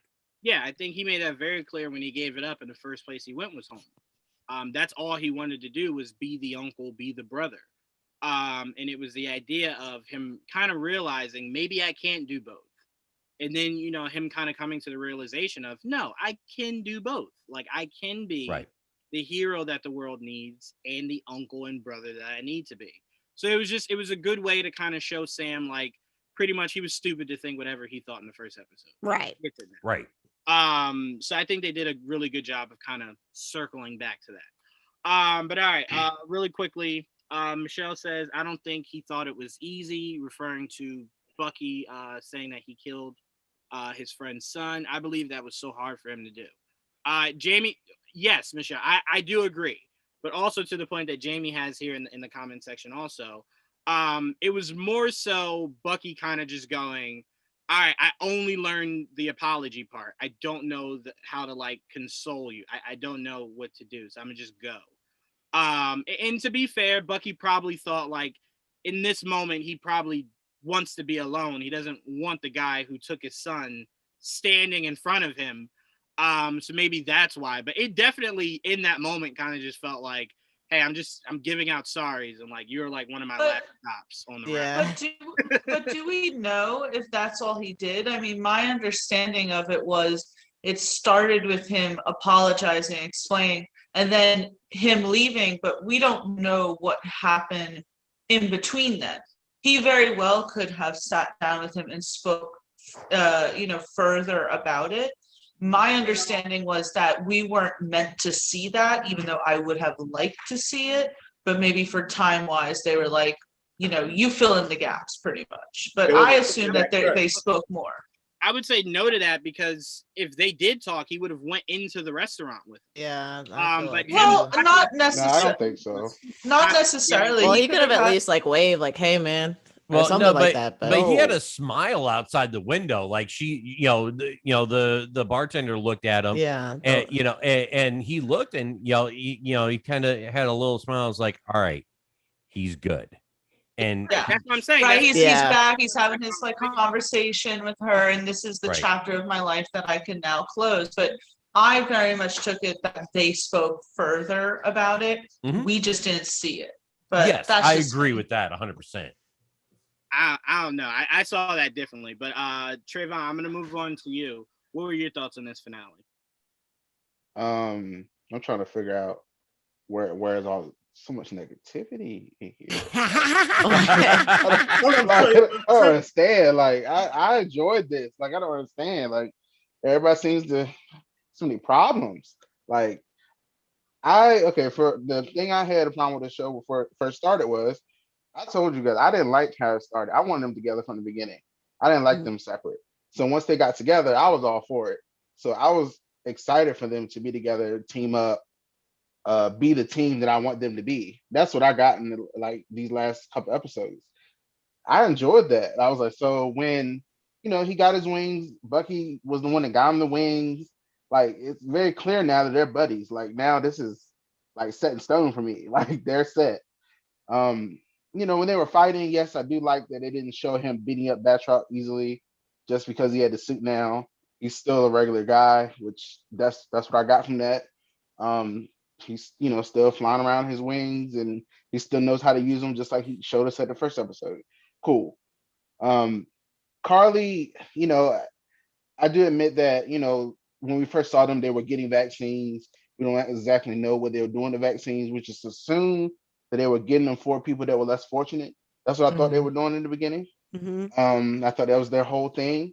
And I think she felt, though, that wasn't enough. Like what they were doing wasn't enough. The government was still going on with kicking people out, still like making it worse. Like she was like, okay, we're trying to help people, but they're steady just fighting us. So now we get ready to do a vote where they're going to forcefully kick everybody out. We got to stop it. And the way they stopped, they interrupted the vote. I mean, even the things they were saying in there, they're like, oh, what about the optics? What about the people? Like all they were worried about is how it looked. I was like, this is messed up. Like, and that's probably how a lot of things happen in real life. They're in there like, oh, how does this look? Give a damn about the people. We're just gonna make this vote and and go into hiding or go home or go wherever we go, and that's it. No, that's not it. And Carl was like, no, that's not it, and I'm gonna stop you guys. So she did that, and yeah, she went about it the wrong way, especially blowing that building up after she's already got the supplies out. Carlos had her issues, but I get what she was doing. Sam did too. She just went by the wrong way. And she died, and now I think she died a martyr. And I think it's gonna be more people that are gonna keep this going. That's where I see it happening. Well, yeah, because what was it in the armored car at the end, like before it blew up? One world, one people. Yeah, I thought that was a Zemo plant, though. Like he was trying to give them false confidence, like, "Oh, we got this," and then. Poof. No, I think that guy was just in the in this group. Oh, I would have loved to see his face then, like the shock. Just like, oh my god. What? Oh shit. Whoops. Yeah, maybe. She Carly did make the comment that, even if we were to die, there's more of us. Yeah. Right. Yeah. They're not done. That's not over. And okay, so with the fighting him, with the helicopter, they very much showcase this Captain America. He knows how to use the shield, throwing it in the air, catching it, all that stuff. Like some crazy stuff he was doing with that shield. Just don't throw it at a chair. I saw that. I don't know. I'm just not I don't know. I was like, okay, whatever. I can't nitpick it like that. Yeah. This is fun. I enjoyed the hell out of it. I agree. I also enjoyed all of the cool stuff he was doing with having wings and a shield. Like that was fun to watch. Yeah, like when he was so that one point he was fighting Carly, and I think he held the shield up, but the wings like went down on the ground. Yeah. Give him I was like, this is like, come on, Yep. like that's cool. And with Bucky, I was mad he got distracted by her, but I understood why she was trying to like talk to him and appeal to him, and he just got caught up in it. It was funny because Sharon was like, "You had one job." I was like, "Yeah, I know. Like you can't walk and talk, Bucky. Yeah, you had one job." Like Sharon was like, "What are you guys doing down there? Like, I'm in here fighting, please." Let's see what else. What else? So when he did his speech, I just he straight up said, "I'm a black man carrying the Stars and Stripes. I think I understand, what's going on here. I know people are looking at me, people are hating me for this." He's right. Some people are gonna be like, "Yay!" Some people are like, "What the hell are you doing?" Like this is gonna be just like that online. People are like, "Well, that's just how it is." And for John Walker, I honestly forgot about him until he showed up. He was like, "Morgan Thaws, oh yeah." Forgot about him. Yeah. Like I legit forgot about him. So when he showed up, I was like, oh, okay. Yeah, come on here and, fight her and distract her or whatever. Cool, come on. And, then you start getting beat up. I was like, shield didn't work. Of course it didn't. And then you start getting I'm beat surprised up. it didn't fall apart though. That too. I was hoping it would. I was hoping like the first time he threw it, it would just like fall into pieces. I was worried about him like cutting somebody up with it. Like just like it being terribly made and just destroy somebody. He'd be like, oh shit. Y'all just all worried about. But it just fell and I was okay. And I mean, when the armor truck going down, you saw him like contemplate, should I save him? Should I not? And then he made the right decision. He was like, okay, I'm gonna do this. And I was like, okay, that's just showing you that he is a little bit unhinged, but he's not a terrible person as we were meant to. I guess I still didn't think after he killed that guy, we all understood why. Best friends got killed right in front of him. You're gonna attack the first person you caught naturally. But if you have a super soldier serum now, you know you can get this guy. You know you can run and catch him. You got him. You killed him. Sad that guy was a fan of Captain America. I mean, yeah, that's why they had that little scene at the beginning of the episode or whatever, where they were talking about I love Captain America, and then the correlation of Captain America killing you pretty much sucks. But hey, this is where we're at. So, and then when that's how I'm rolling with this show. I just roll with it, man.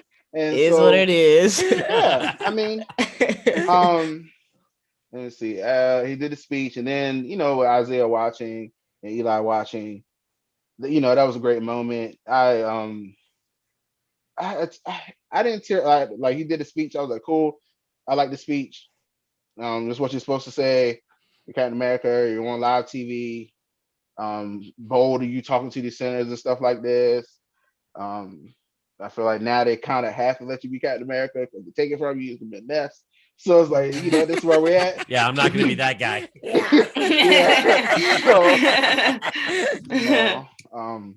And when he went to Isaiah to show him the statue, I did cry there. Oh. I did cry there. That was sad. I was like, oh, hey, Dad. I was like, as they're walking in, I was like, did they do it? They gonna do it, Adam? Did they add him? And they did. I was like, oh my God, that's great. That's great. That's an amazing thing he did. That definitely for me makes Eli like him more and probably get attached to him more and like, oh, maybe I want to do this. And I think that's where we're gonna come there. I did want Torres to show up in the wings. I guess we'll get that down the line. I wanted it really bad. Sorry, I wanted that really bad. I want him to show up and just one moment, just flying and just help like 1 second. That's it. But it's fine. We didn't get it. It's coming. I'm sure it's coming. I'm sure he's working on them. Let's see. When he went to see the old man to tell him, yes, I'm the one that killed your son. That was sad too. Tear up a little bit too for that too. Not as much as the hug. I mean, that was sad, but I mean, it was nice he did it. And I know that you could tell it was hard for him to tell him that. So I mean, I just didn't.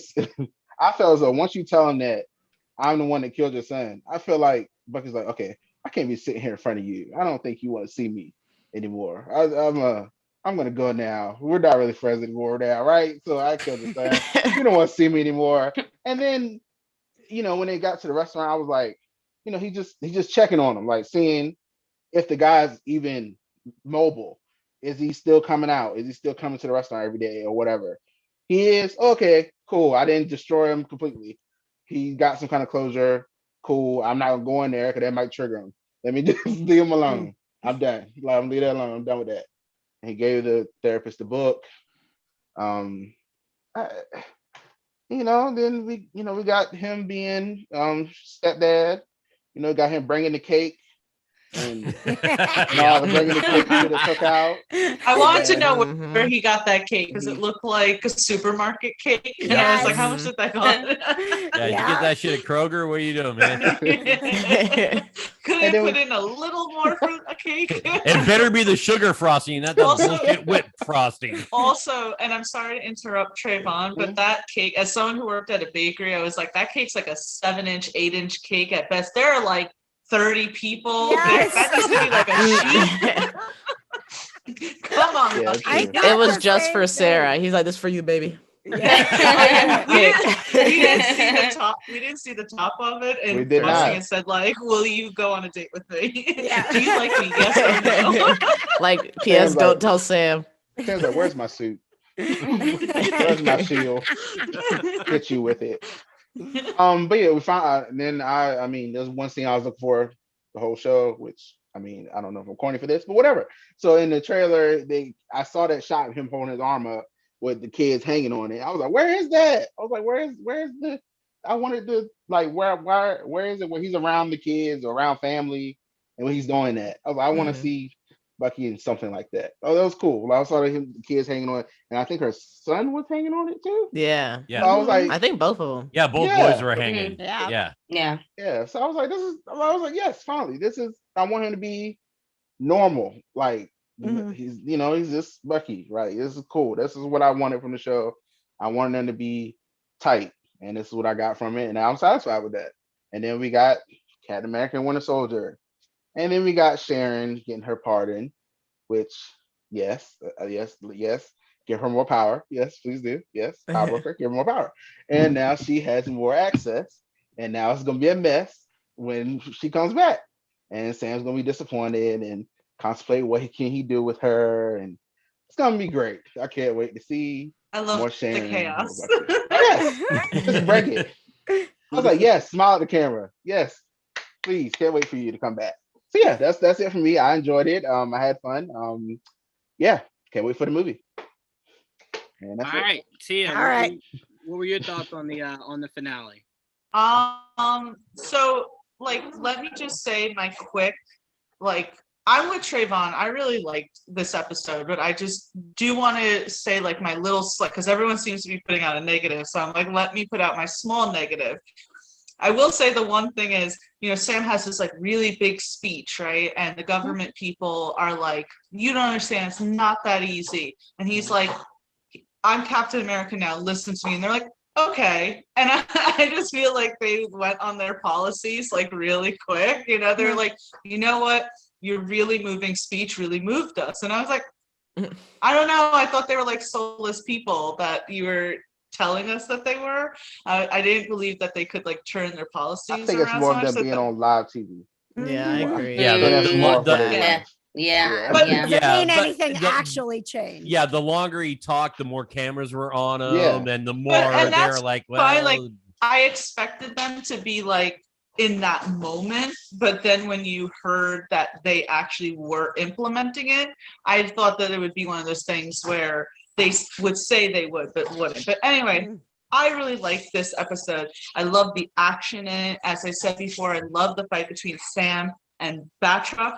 I was really upset that he died. I don't know why. Like he was never say like a big character for me, but I still was kind of like, you didn't really need to like kill him. He could have been one of those characters that you just bring in as the muscle every once in a while, but like whatever. yeah, but Tia, don't you think there's like still? I feel like there's a lot of mystery behind him that we just don't know. That it's like you kind of feel unresolved with it. Right, exactly. And that's why I was a little bummed by that. But it makes sense in Sharon's playbook to kill him off. I love the Sharon reveal. I mean, I saw it coming in a sense, because I really wanted it. And I was like, yes.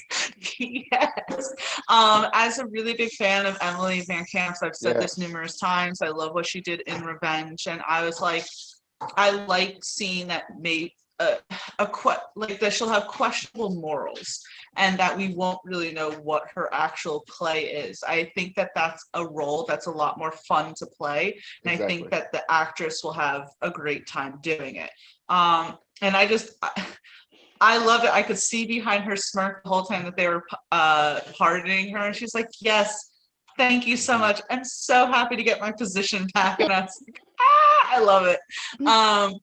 Yeah, the fight with Sam, I really loved his costume. As I said before, a little bigger than I would have liked it to be, but I'm sure it'll slim down. I mean, we saw Steve Rogers outfits do such a change throughout the movie. So I don't doubt that there'll be some sort of tweaks here and there. Overall, really liked it. Yeah, I mean, again, I wasn't the biggest fan of Carly, so when she died, I was like, bye. But I, you know, I mean, it was a good last episode to me. It had everything that I wanted. It had really great action scenes. We saw Sam make his statement as Captain America. He had his signature monologue, which was the Steve Rogers, you know, like thing. So, I mean, that already showcased it. And, you know, this whole series, I had been feeling a bit as if Bucky was stealing the light from Sam. And it was nice to have this finally be the episode where Sam is at the center of the episode, because this is supposed to be his series of him finally becoming what Steve Rogers had wanted him to become. I particularly like this scene where he was, you know, with the truck or something, and his little red wings came out. I really enjoyed that. I forget who said it. I think it was Patrick who said it. We finally got Red Wing back. Or was it Prime? I'm sorry. It was Prime. Yeah, it was Prime. And I was like, I think we got 2 Red Wings back. Hell, 3 really actually, cool. because those were like mini Red Wings, weren't they? Yeah. Yeah. Like 2 like Red Wing had babies. It was like 2 sparrows, red sparrows. Yeah. Yeah, it was so great. That's one thing I want to say about that really quick. So that's one thing I forgot to say. When the truck was getting ready to fall and Bucky was down there like looking at it, I was really nervous at that point. I was like, he can't catch that. Like, if it falls on him, he's gonna die. So I was like, I don't know if Joanne, I don't know if you saw the message I sent you like the night before. I had said if they kill Bucky, I would be pissed. And I said that because I was like, they're gonna do something that's gonna piss me off, I'm sure. That's what I was worried about. And when I saw that part, I was like, oh my God, please, somebody else. Somebody. You had that like the other guy's moment when Sam and The Rock jump off the building, aim for the bushes, like, yeah, I got this. Yeah. Oh my God, I was so nervous. Yeah. But yeah, I was happy that it was Sam who then swung in and helped that and showed the big, nice, heroic moment. Those wings are just so beautiful. You guys continue to say Wakanda does not miss. A beautiful outfit, absolutely. I have to give it up for the costume department on that one. Whatchamacallit?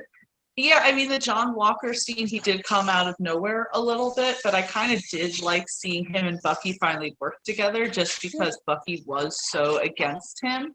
And again, that was the moment where I really hated Carly when she was just like, your friend doesn't matter. And I was just, you dumb bitch.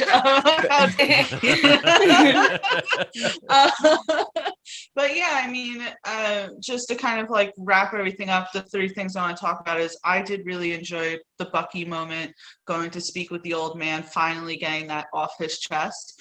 I will admit that a second I had kind of forgotten about that, and I'm glad that they revisited it. I'm of the mind that he spoke to him more that we just didn't see on camera. So I don't know. I guess they couldn't spend too much time on it, but I'm glad he at least got that off of his chest. I said before, I loved the Carl Lumley scenes. I mean, that was so powerful. I love Sam just going to his house and kind of being in the garden with him. It was such a nice little pause between, you know, someone who Sam didn't even know and now kind of almost views in this like mentor sort of way. I just really enjoyed it. I loved Eli, right? Is his name? Yeah. I didn't believe before that they were going to do anything with him until he was so excited going like, where are we going to go? And I was like, that has to mean more. It's not just, oh, we're going to go to the museum. It's like, where's his character going to go? So I did enjoy that. As soon as they went into the museum and you saw Steve Rogers at first, I was like, oh, they finally did something for Isaiah. And that was just so beautiful. And of course, the end scene. I love seeing Bucky and Sam having fun. I love him just randomly showing up, even though he should have brought a bigger cake. There was I don't know if you guys saw, there was a moment in that where he was like chatting it up with Sarah, and I was like, Yeah. Sam, you better not leave them alone for too long. He was definitely trying to show that he was stepdad material, and I think that would be great. And I think that it was really cool that we got to see Zemo again. Yeah. We got to see Zemo. And I think even someone in the show said kind of like Zemo had the last laugh out of everyone. So that was just so poignant. I love Zemo. As I said, in this show, he was the highlight for me. And I guess the last thing is, I mean, the reveal. I like the costume of US Agent. I'm glad that we got the costume in. John Walker being a little too excited where he's like, yes. And I was like, do you not kind of see that this is probably not a good thing? Right. Come on, John. I'm back. Back for what, dumbass? Someone said that line was like a reference to his cover on the comic book. Like I think his first like the US Agent series, but I agree. I feel like that was like way too Canadian to be like, oh my god, like, oh my god. I know, like the line delivery was like a little weird. Him just like so giddy. It could have been more like him a little more reserved or something. Yeah. But whatever. I mean, again, I was just like, okay, you need to get him where you need to get him. We need to call him US Agent. We need him in the costume. We needed that to kind of go in that direction. So like I could forgive it a little. Overall, I really love this finale. I wish that we had more of this series. There were a few things that could have been expanded upon more. But overall, I loved it. Aesthetically, I thought it was a good-looking series. I love the costumes. Bucky and Sam transformed so much for me. And I really enjoyed it. I am ecstatic that we're getting a fourth Captain America movie. Yes. And I hope that, again, I hope the costume doesn't change too much, just a little tweaks. Mm-hmm. I do hope that Bucky comes back for it. Did you guys see? Anthony Mackie posted something on Instagram, something about him and Sebastian Stan, and Sebastian Stan commented like, "I'm with you till the end of time." And I was yeah. So it was great. I really enjoyed it. I was entertained the whole time, and nothing too much except for the fact that I was surprisingly sad that Batroc got killed. That was it. So can I ask you a question? Does anyone feel like, with Walker going, like fangirling, like, oh my god, I'm back. And Val, like being so offbeat, like in her delivery and all that stuff. Do you think like whatever is to come with those characters in the next series or progression in that story, that's going to be like the offbeat kind of ragtag kind of thing, or is it going to be more of that serious ensemble then? Was that a situation where they're kind of laying the groundwork, like, all right, there's Val being the smart ass leader, and then Walker is like, let's go guys, this is awesome. And you know what I mean, and that's what's going to be moving forward, or is it going to be? It does seem that like Walker, because he was still tweaking. You see, he was still messing with his eyes and easily manipulated. So I think that you may be kind of right with how their back and forth is going to be, because he just wants to be in the uniform doing something. Right. So whatever he says do, he's going to do. Yeah. Go ahead. I'm sorry. I have a slight question, because coming from someone who doesn't really read the comics, right, with the Thunderbolts, because I know that that's what we've talked a lot about, that this may go in that direction, and it's essentially the Thunderbolts are Marvel's kind of version of the Suicide Squad.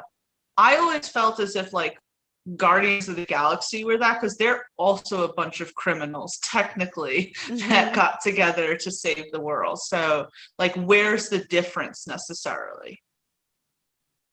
Guardians of the Galaxy, That's what James Gunn went with. That's not the storyline of the actual comics of the Guardians of the Galaxy. They're not all criminals. The criminals usually come from Gamora being an assassin and usually whatever Rocket and Groot are getting into. That was all just James Gunn's idea. Okay. Thunderbolts are a huge difference because they are usually made up of a lot of people we thought were bad guys that are now somewhat anti-heroes. But I don't think this is leading to the Thunderbolts. I think now this is leading to the Dark Avengers. I think we will get the Dark Avengers. I think Val will be their Nick Fury. I don't know. It did seem like they were trying to show you that like John Walker wasn't necessarily a bad guy, just kind of. Again, I always attribute his character similar to Nuke in the first season of Jessica Jones. He wasn't a bad guy in the comic books. He was an anti-hero in the comic books. He was a guy like Venom. He would always usually kind of somewhat ride that line. I mean, not Venom, Punisher, who would just ride the line. Punisher did nothing wrong. I second that. They're doing. I think they're doing Dark Avengers. Clearly, Zemo works with Val. She said it. So I don't know where that relationship's going. It makes you think Thunderbolts, but part of me feels as though Norman is on the horizon. The new deal Disney just struck with Sony. I do believe we'll see somewhere down the line Blade interact with Morbius. I think we'll see Norman interacting as the new hotshot playboy, billionaire playboy with the huge tech company that replaces Stark. It's a vacuum. It's why Armor Wars exists, which is why I've been saying for forever, I think that's where we'll get Norman Osborn to fill the vacuum that Tony Stark has left. You don't think there's going to be a Justin Hammer angle at all? No, I think Justin Hammer will be, along with Sharon, some of the people trying to get the tech of Stark, but ultimately either Sharon's boss, the actual power broker, or just being Norman will be the one that actually succeeds in buying out Stark Industries and us getting Norman Industries or whatever they decide, Oscorp, whatever they decide to call it. I think he will buy it out. Hey, Pepper gonna let that happen? Okay, go ahead. I think at this White Vision coming Pepper, back. you want nothing to do with it. I think if you're Pepper, you kind of just want to move on from that. Yeah, and allow someone she's else got to- a kid. She's like, I'm done, right? I hope she could have collected that check at first. All right. Well, so what do you? So what's your call? Is this going to be a Disney Plus series, or are they going to actually go with a feature film with it? I don't know. It all depends on if we get Norman Osborn. If we don't, then Thunderbolts might be a show, or we might not ever get the Thunderbolts. I don't know. I don't know what they're thinking when they do these things. Hey, but Juwan. Set things up, but who knows where it goes at this point.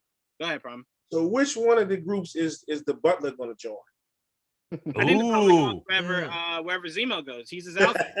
Wherever Zemo goes, like Zemo got his own Alfred, man. Like, I'm like, His own murderous Alfred. He's out there doing stuff. For sure. Every great billionaire needs an Alfred, right?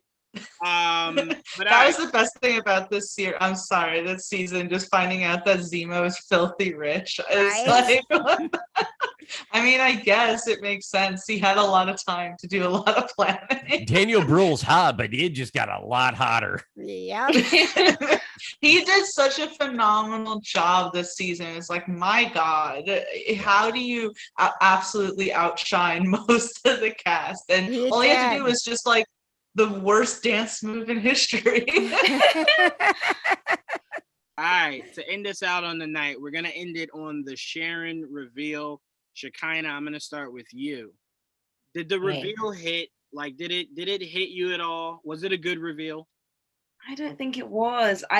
I'm really struggling to believe that she is this bad, like she's a baddie. Like, I can't see that. Like, we know, like, who she is, like, from previous movies. So it feels like a really big stretch. It feels like, as you said, it would have been nice if she was a Skrull, but we know she's not one. It just feels so out of character. We know who her aunt is. Her legacy isn't to be, like, against. It just doesn't make any sense to me whatsoever. Like, especially having the super soldier serum, you know Steve, you know, like, what having, like, that power, like, is. Like, it just feels weird that she would be so heavily invested in something like that.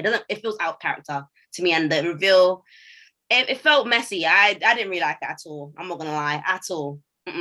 Yeah, I will definitely say the biggest confusing arc of her reveal is she disappeared when Thanos snapped half the universe. She was one of the people that dusted. So that means for 5 years she was not here. That means as soon as she got brought back, she just, I assume, in the context of this show, she just went, man, I really hate them enough to become a bad guy. And it's just like, but Sharon, where in your character development did this come from? Like, to me, it's so way out of left field. And the biggest thing that bothers me is, Shekinah, I said this last night. Yeah. She broke the law.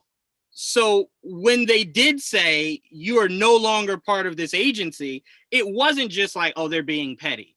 It legit was like Bucky got pardoned because he couldn't control anything he was doing.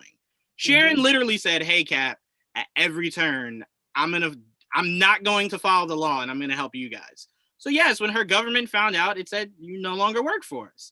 So like the whole being angry as if the government screwed her over is confusing because it's like, well, you broke the law and they're just. But Sam got a pardon too. Yeah, Sam got a pardon. Who didn't work for Sharon? Steve Rogers didn't work for Sharon to get her ass a pardon. No, fair, but I think Sam's pardon also was it was the bigger scope, and it's more so like you ever see a parent when they're yelling at their two kids and like the youngest one starts it. What's the first thing they always say? Well, you're older. Clearly, you know better. You're Sharon. You work for us who developed these Sokovia Accords. You know better. You went and got the equipment. You just saw me lock up in evidence. You clearly broke it. Sam was one of those. It was like a vigilante thing. So I think it was more so of like the parent going, you know better. You know you can't do that. I don't care what your little friends was doing. You know better. You know you're my kid. You know you shouldn't be doing that. But isn't that a textbook double standard?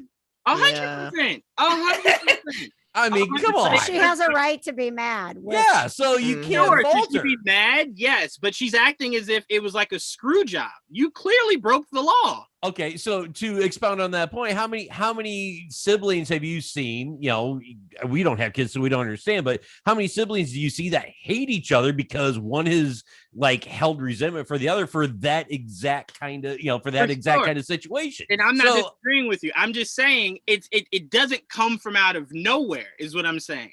Like again, her whole arc, being mad is one thing, but the whole 360 turn of her entire character is like you build to that.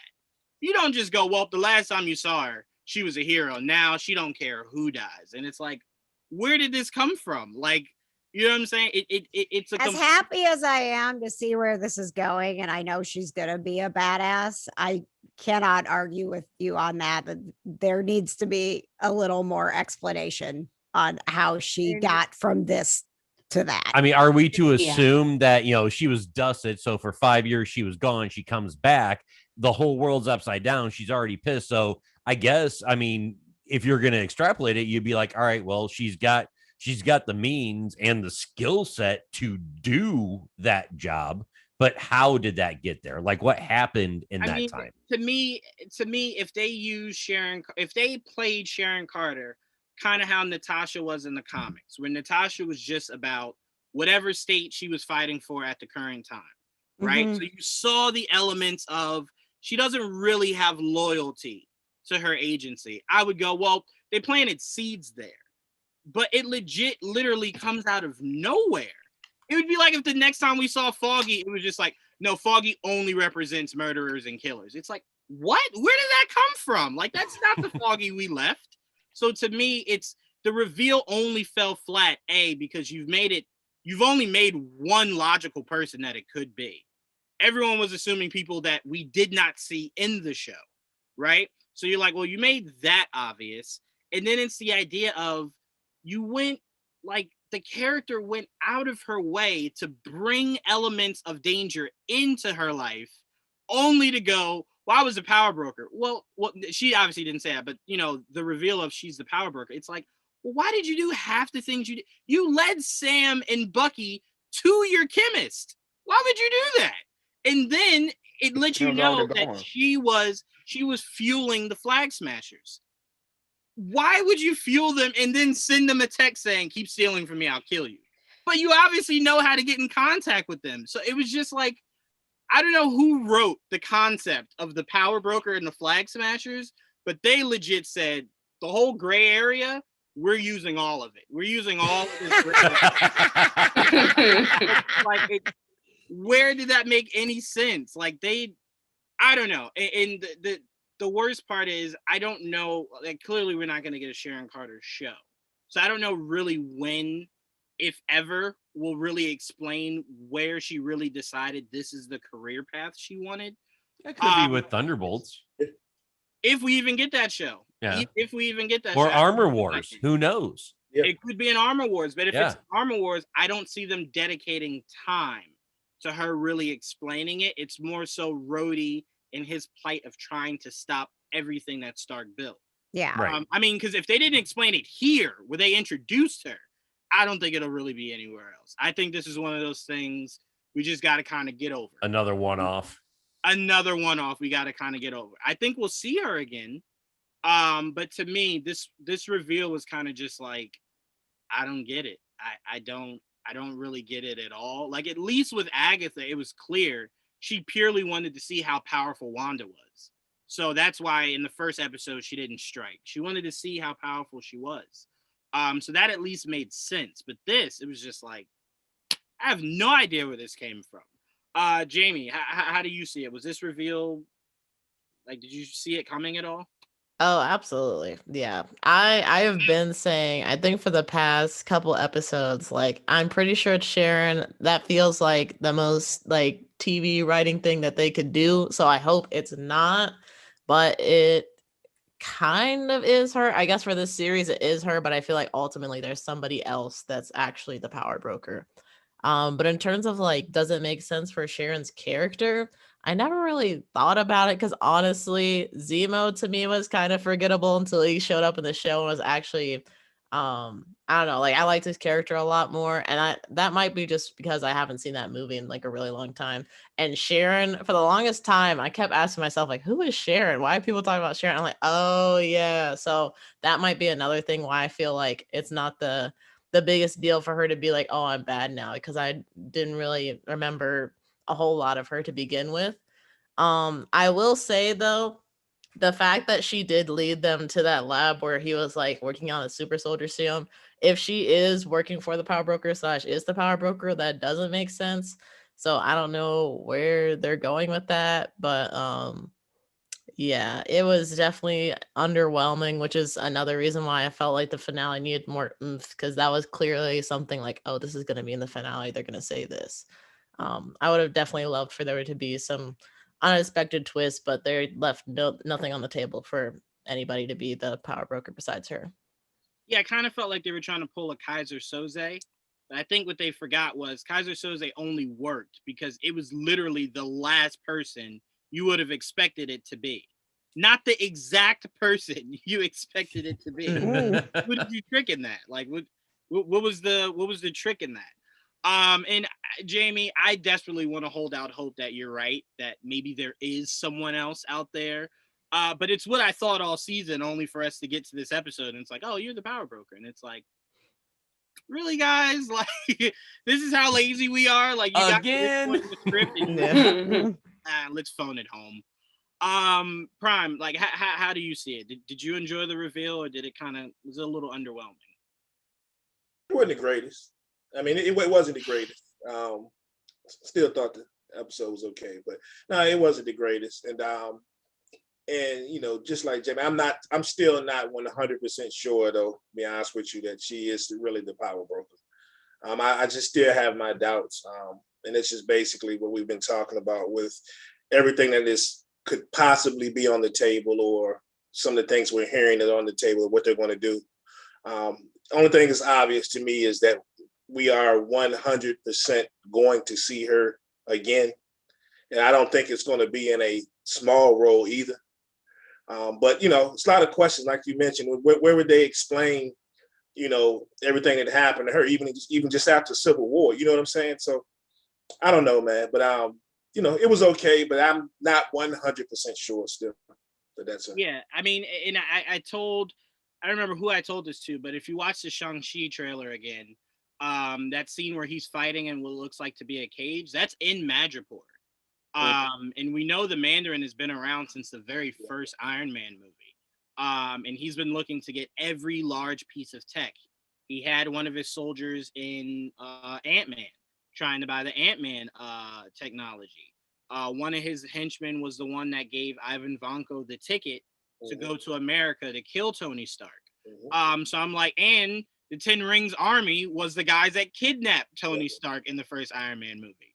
So would it be cool if at the end of Shang-Chi, the Mandarin, is having a conversation, and then you see Sharon come out of the darkness, and it's like, the Mandarin is who set all this into motion. Yes, because it would legit be a 10 plus year arc that you're kind of looping off. And it would make sense that the Mandarin would love to have his hands on Stark's technology. So again, plausible theory. Will they do it? Probably not. But Dom, your thoughts on the reveal? Did it live up to the hype? Well, first thing I'll say is that if anybody was wondering what was in Carly's hand when she died, I went to YouTube and I zoomed in, or I slowed it down, I zoomed in, tried to brighten up the picture. It just, I don't know if you can see it. It's like a Hamsa. Yeah, it's what Mama Danya had. Yeah. Okay. But the reveal I kind of saw coming from the last episode when if you watch it with like the captions on, she was talking to Batroc, and I was like, oh, there you go. And then they just kind of confirmed. But I do think it is kind of possible for a character to make that turn, because in Winter Soldier she was kind of a badass as far as standing up in the room when they're like, get on the floor. She's like, so I ain't getting on the floor. I'm gonna do what I do. And she worked in an organization that had an organization within it in Hydra. So maybe she just picked up some bad habits, and she's cunning enough, smart enough, and you can see how she kind of just playing pieces here and there, and she might just go where the money's going. She might want to watch the world burn. She might be just pissed off about something. So I think with her past resources and training, it's very possible that she just might took that turn because, like, hey, fuck it. I know one on my team, I'll make my own team. She's been running for 2 years too, right? I think, and going with that, Dom, we've all given her a pass because of the fact that she's Peggy's niece, and like we think, oh, Peggy Carter, she even talks about having, she changed her name because she didn't want to have to live up to that. But we all know, I assume y'all agree, there are relatives that you have that are nothing like you whatsoever. And so maybe like using the fact that, Peggy had this like wonderful status and was like so squeaky clean. Maybe Sharon's just not been good all along, but she got to kind of play that part because of the fact that it's like, well, you're just going to think I'm following in my aunt's footsteps. Really, I go where the money is. Which to me is completely fine. I'm just saying that's a breadcrumb you leave somewhere. Yeah. So it's a little bit of doubt in how you view the character. So when an arc like this happens, it's one that catches you off guard because you're like, well, like she didn't hold the door for someone, but I didn't think she'd let the whole world burn. Like I didn't see that coming. But to me, the way the show kind of catered it, it's like you went all over the place. And it's like half of us by like the third episode was just like, it could be Sharon. Like, so like it didn't really catch anyone off guard. Yeah. And my disdain isn't for it being Sharon. It's purely for A, how you executed it. And B, it was just like, I don't know. To me, you got to have breadcrumbs, like breadcrumbs somewhere, to where you can kind of travel back and be like, well, it was that moment where she did do something a little bit questionable. Because she's a legacy character. And if you're going to take a legacy character and swerve them, I'd at least like some bit of a like feeding intel to Steve Rogers and like in Civil War, and then stealing shit for Steve and Sam. Breaking rules. It's all the time. She's not worried about breaking the rules, clearly. Yeah, but this is a whole step up from that. Well, true. Like she was aiding heroes. This isn't a noble cause that she's on. Go ahead. I'm sorry. Maybe this whole series she was cutting off the loose ends. She got the professor killed.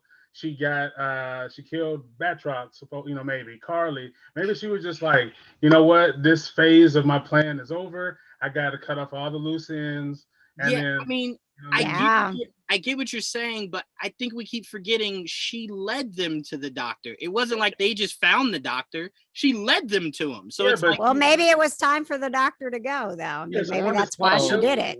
She needed somebody to do the killing, so she didn't have to do it. You know what I mean? Like, I mean, look, you gotta let the good guys believe that they did something great. So she might just be, highly intelligent. Was like, look, yeah, y'all found him. Oh man. Oh, he died? Dang, that sucks. I mean, look, I know I'm laughing. Everything you guys are saying is 100% possible. I'd even borderline say very likely with the kind of writing we've been getting. Very, very likely. That's exactly where that's heading. But to me, it was just one of those things where it's just like, when you look at it, it's kind of like if she was the power broker, Sam and Bucky literally had no idea where they were going, what they were investigating. They had no idea how deep this went. In comes Sharon Carter, and it's like, I'm going to show you guys everything. And it's like, well, you technically didn't have to do any of that. Like, you could have had it to where maybe she was at the port yard the same time Sam and Bucky found out about it, and then it's like, oh shit, like I got to put on a really good show, so like they don't know. But you literally drove them to the spot. And then she makes a call at the end of the show. Well, this didn't work out, but we got other stuff. It didn't work out because you ruined it. You literally led them to everything that they found out. So I'm like, I don't know. Part of me is just like, ooh, that's a Mr. Fantastic kind of reach that they're giving us. What I kind of see coming, it just kind of seems like a resurgence of like some kind of, whether if it's Hydra or some kind of Hydra offshoot where they, you cut one head off and two more sprout. Now you got Val and, Sharon. Maybe they're going to do their own, like women going to run it this time, and it's going to go a lot different now that we're in charge. I don't know. Very possible. KJ Patches, how do you guys feel about the reveal? I mean, I wasn't shocked. Again, I think like everybody else, there really wasn't much left. And again, I guess, and having the conversation that we've had, I've kind of put out there what I thought about it. But I think, the fact that we are having these conversations and taking stabs at why Sharon is doing what she's doing is an issue with the writing. I don't think this was meant to be a mystery. It's a mystery because there's a disconnect in what we knew of Sharon to what Sharon is right now. And so, whether or not they care or they fill that in for us, I don't know, but it's certainly, if from the standpoint of the question you asked, was I shocked? No. Am I happy because of the fact that I love the actress, because I know that she's going to be a badass as playing a role like this? Yes. But do I understand why she's doing it? No. I just look forward to seeing her doing it at this point. Yeah, and like I said, I just want to make it very clear. My issue isn't that Sharon may be the power broker. My issue is you just did a really sloppy job of portraying it. And I think a lot of people, because like a lot of you, they love Sharon. You're more accepting of how completely garbage the entire setup was because they enjoy Sharon. And I get it.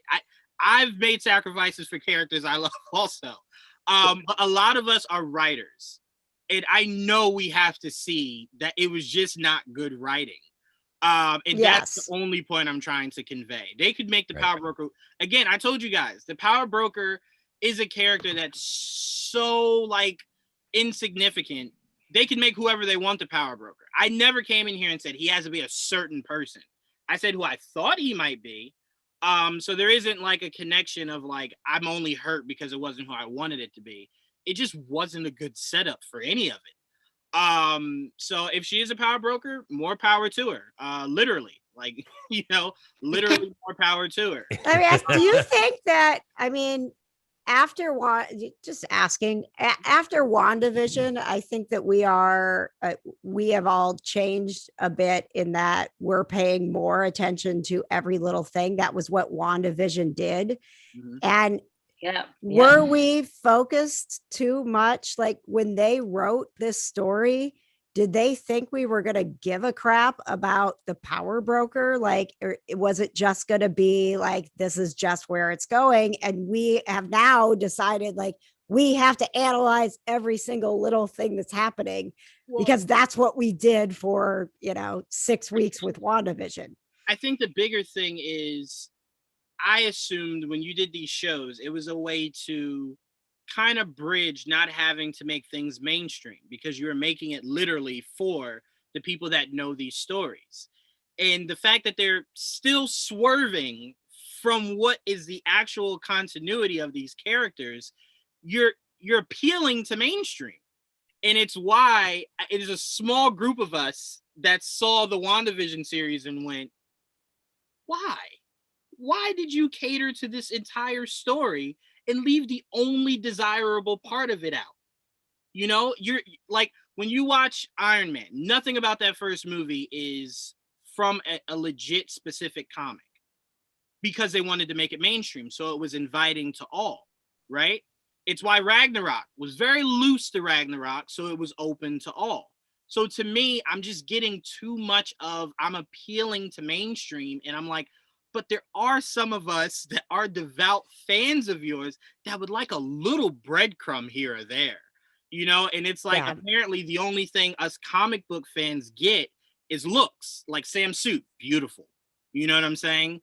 A lot about what these characters look like. It seems to be the only thing we are looking to get.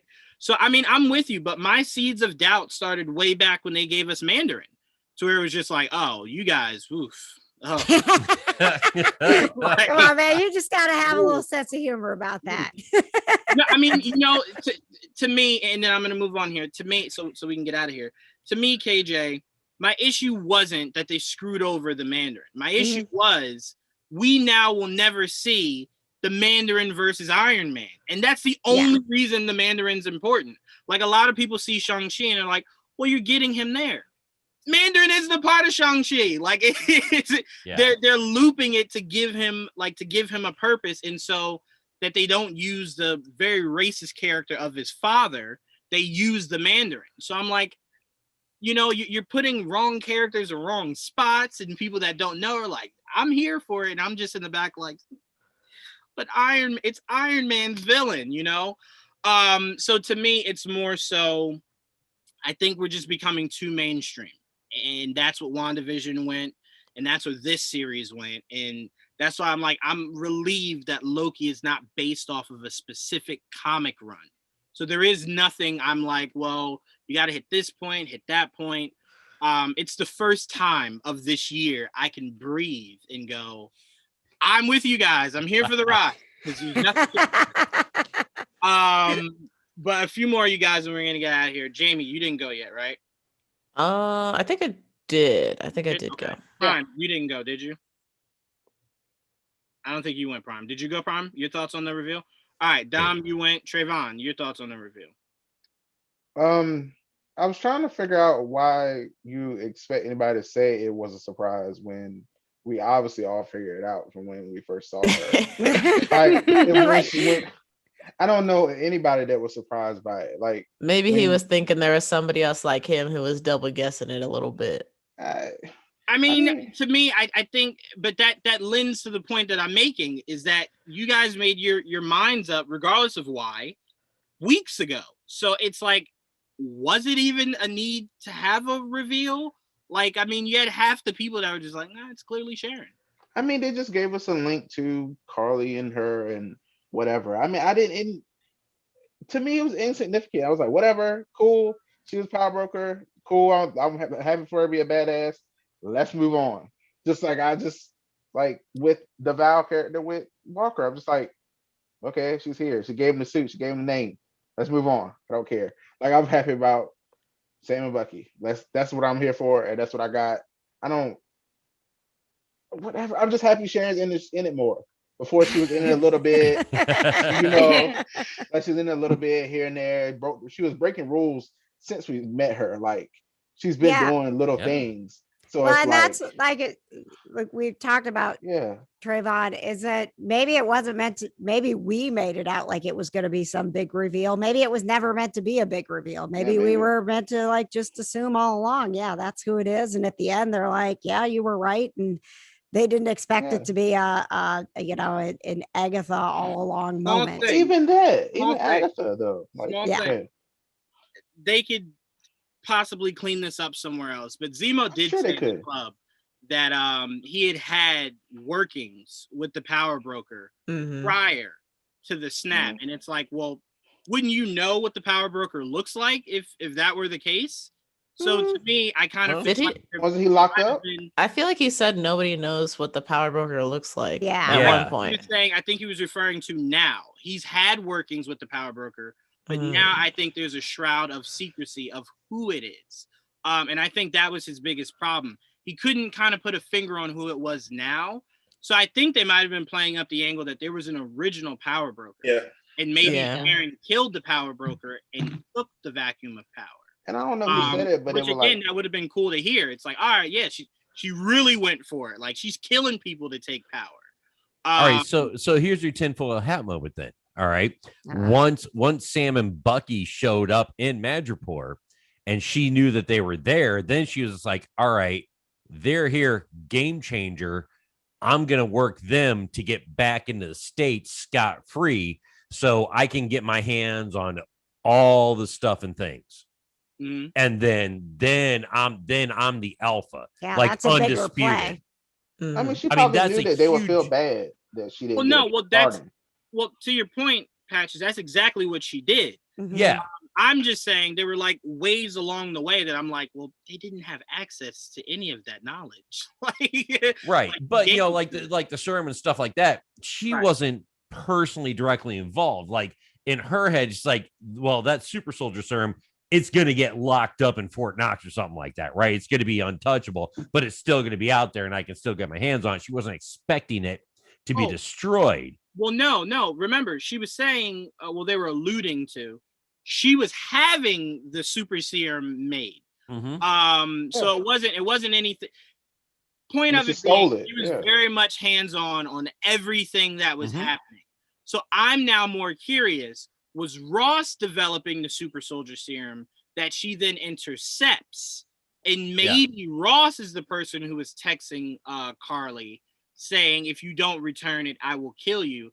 And maybe Sharon was taking out these people so the power broker, the real power broker, does not know that she was maybe undermining the actual mission. Gotcha. The only thing maybe I can think of. Yeah, that makes sense. Carly knew that she was the power broker. So who the hell texts Carly? Like that wasn't for Sam or Bucky. That was purely Carly looking at a phone. Who was that for? Maybe that's why she wasn't fazed by it. She was just like, oh, okay. I'll handle that whenever it comes. Yeah, but every time it happened, she didn't care. Why was the text sent? Like, who is that supposed to? Who is that for? Like, well, but I mean, like to Trayvon's point, you're 100% right. She looked it off like, oh, that's my cousin. I'll call her back later. You know, she didn't care. She was like, I handle maybe that whenever that comes. Maybe it was just the kind of thing like, I still know what you're doing. Like, I still know what you're up to. Just to kind of remind her, like, oh, don't forget about me because I will find you. So right. I don't know. I don't feel like why can't we just give Sharon enough credit? Like you just saying it has to be somebody else. How about she's just smart enough to do this?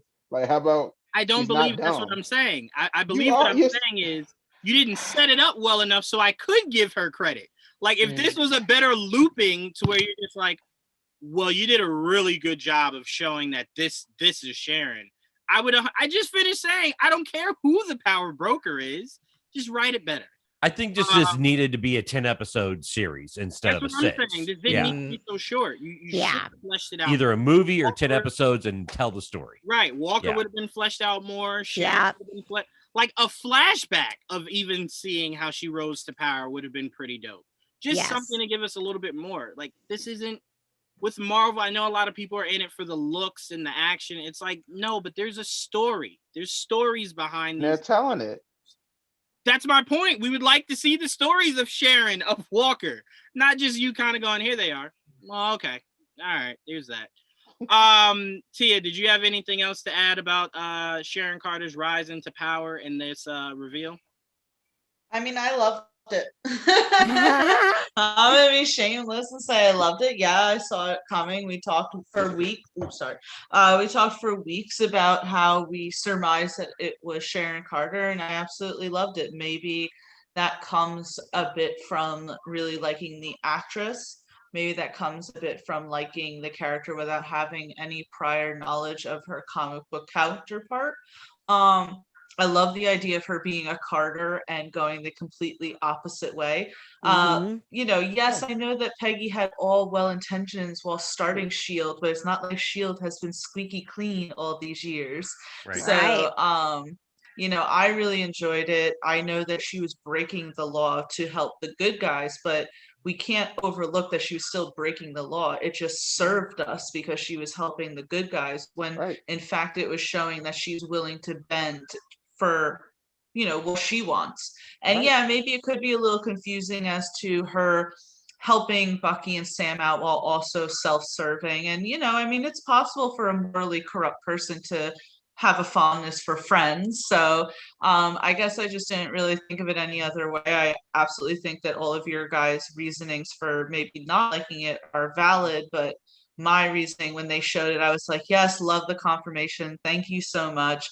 Love it. Can't wait to see more, because I don't think that this is going to be the last that we see of her. I love the idea of her setting this up herself, her blipping back into existence and going, all right, well, before I blipped out of existence, I was on the run for 2 years. So where do I find my place? Because it's certainly not back within the United States. It's not back within the agency. So I really enjoyed it. I'm happy for it. And as I said, I love that ending because you knew that she was plotting just as they were giving her the pardon and saying, would you like your last, position back and all that. So I really enjoyed it. It wasn't so much of a surprise as it was a nice confirmation. I love the fact that she just put she killed Batroc and then put foreign Carly with no remorse. Yeah, I mean, I'm sorry. I stand a badass bitch. So yeah. I also think they let us know how ruthless she was by that fight she was doing while they were in there with Insanity. They gave us a little teaser that how much she was just killing them, throwing out, shooting. She didn't it wasn't no subdue, it wasn't no knock him out, it was kill. It wasn't right. and they let us know she's she's not playing around anymore. This may be a little more ruthless Sharon that we got here. Oh yeah, and also correct me if I'm wrong, I forget now. I mean, again, she was on the run for 2 years before getting blipped out. So she could have had this all in the works beforehand. It's not necessarily that it just started when she came back. It could be that this is something she had in the works.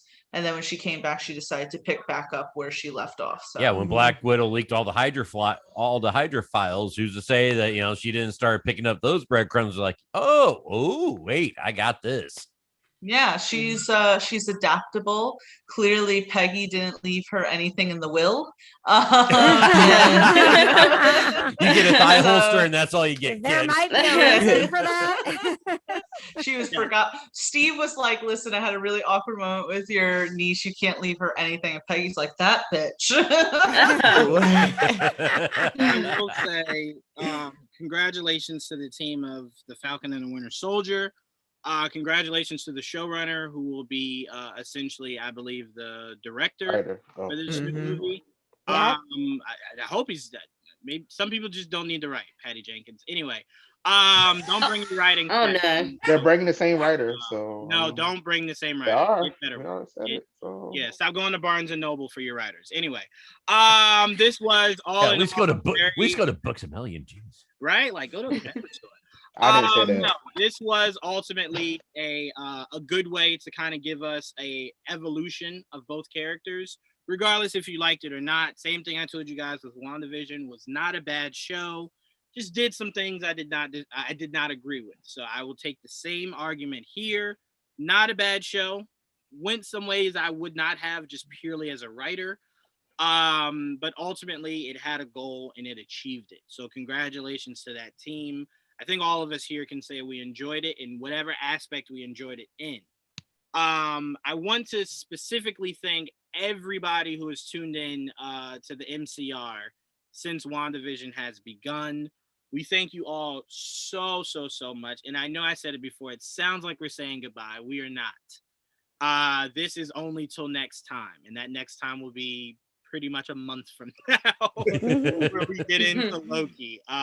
So luckily, once Loki starts, it'll kind of carry us to the end of the year with these shows that are coming out. And we will be doing a breakdown of Black Widow. How some of us see it doesn't matter, but we will be coming here to break down everything of that. Because there could be a lot of footprints from this show that are in Black Widow. So please make sure you guys stay tuned for that. Really quickly, I want you guys to give your plugs so we can get out of here. KJ and Patches, Kind of Nerdy Girls, Kind of Nerdy Dudes, what we got? Yes, new episode dropping tomorrow, and you can find us at kindanerdynetwork.com. Exactly what she said. You guys stay tuned for all of that.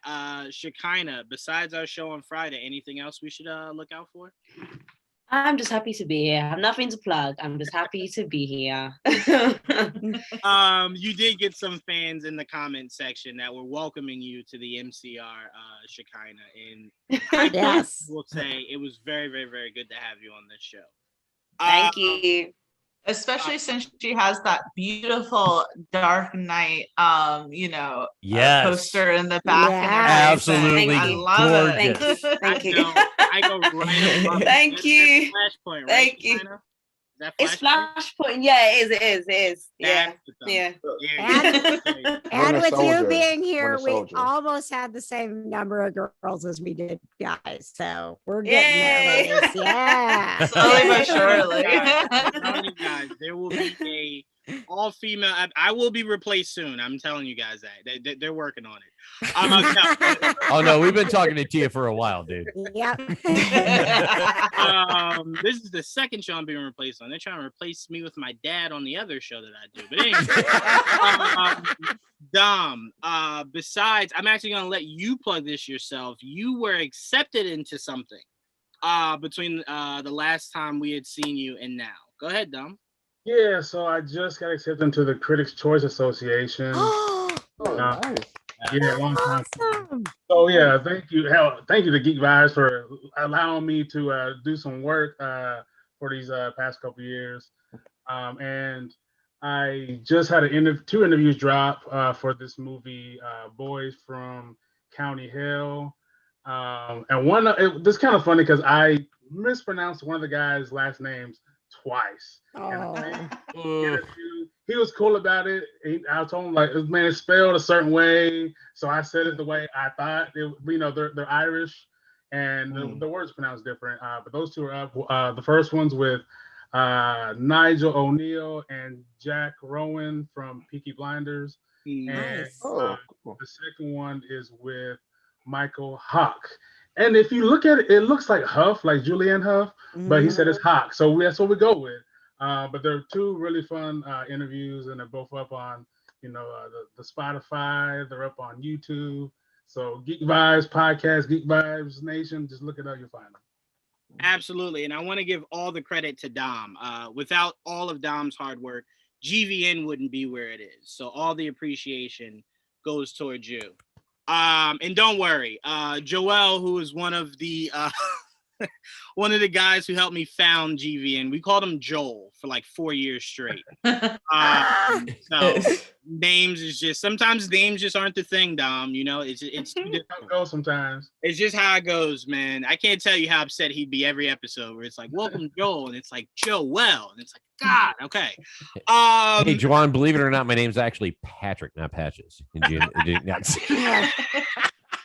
This is one of the only places that he gets called Patrick. He is producer Patches everywhere else. Patches. Right. I struggle with that every time because I'm like, I go what I actually know the name to be, and then it's like what you also go by. It's if you could understand what goes through my mind on an everyday basis, it's torture in there. We give you a hard time, but we love you. Oh, absolutely. I appreciate it. Jamie, you just had a stream the other day playing Naruto, and I saw my boy Kakashi in there, so I had to sit up in there for a while. Yeah, like your streams, Jamie. Yeah, I'm streaming at twitch.tv/swiper_prime. Streaming all kinds of stuff these days. Finals is coming hard, so don't expect any content from me on YouTube, which is linked in my Twitter bio. But as soon as that's over and I am fully recovered from the torture that is finals, we'll get back on the content train, start doing some more streams, all that kind of stuff. But yeah. I really want to thank you guys for letting me be on the podcast. This has been really fun. And I'm glad that you guys are interested in talking about Falcon and the Winter Soldier for like 2 hours, because nobody else in my house could talk about it for more than like 10 minutes. So That's what we are here for. We're here for the people that don't have any other outlets to bring their geekdom. You come here and you allow that geekdom to fly free. Trayvon, I saw that you did a reaction for Invincible, and Shekinah, I am sorry, we were supposed to talk Invincible. I'm so upset. I'm so upset. We will do it, I promise you. But yes, Trayvon, let them know where they can find you to check out your breakdowns. Nerd with the Tech. That's my YouTube. That's my Twitter. That's my Instagram. That's everything. I try to make it consistent all the way throughout. Yeah, I'm reacting to all kind of stuff. I keep saying I'm going to do more stuff in reacting, but I haven't done it yet. I will.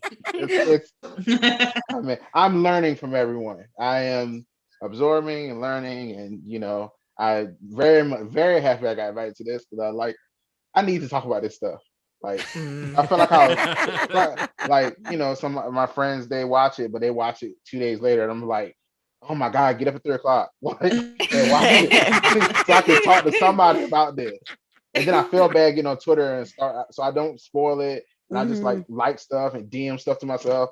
Oh my God. What can I talk about this? So yeah, so I very much appreciate this and love it. And I'm glad I've been, following people as I found your names and stuff. It's like, yes, somebody else is talking about this stuff. I'm not losing my mind. But yeah, so yeah, I'm happy. Thank you. Absolutely. That's why I created this whole company, man. It's for exact reasons of that. It's to be a community where you can't get it anywhere else. You can come here every day and get it. So I'm glad. Prime, I can officially say I'm 100% caught up with Queen of the South. Yep. It is some of the best writing. You know what I'm saying? It's okay, But Prime, let us know where we can find the Sports Bar Podcast. Kind of on a small hiatus. As you know, Source has a daughter who's finishing up at Virginia Tech. She's had a very successful. Pray for her. I'm gonna pray for her too. Yeah, no doubt. And cheerleading the whole 9 yards. So she's finishing up there. So we're taking a few days off. But we got of course, the NBA only got about 3 weeks or so left in the season. So we're about to rev that back up. The NFL draft is coming up here this weekend, so we're about to talk about that. But other than that, man, during the few days off, I've decided to dive back into one of my old favorites, the Kree Skrull War event. Ooh, nice. Oh, very nice. So I hadn't read that in years, but I've always loved that. So I've gotten back into that, and that's pretty much what I'll be doing. And I appreciate doing this with all of y'all because Source is my guy, and we do our show together. But he might pick up a beer and a sports magazine, but he's not picking up a comic book. That's for sure. Look, it took me a minute to get him to watch like Black Panther. He bought a ticket to support the cause. Oh wow! But then he didn't go see it. But he bought a ticket, but didn't. Took him forever to actually go watch the movie. Oh wow! man! Wow! I appreciate you guys. I can't wait till we get back.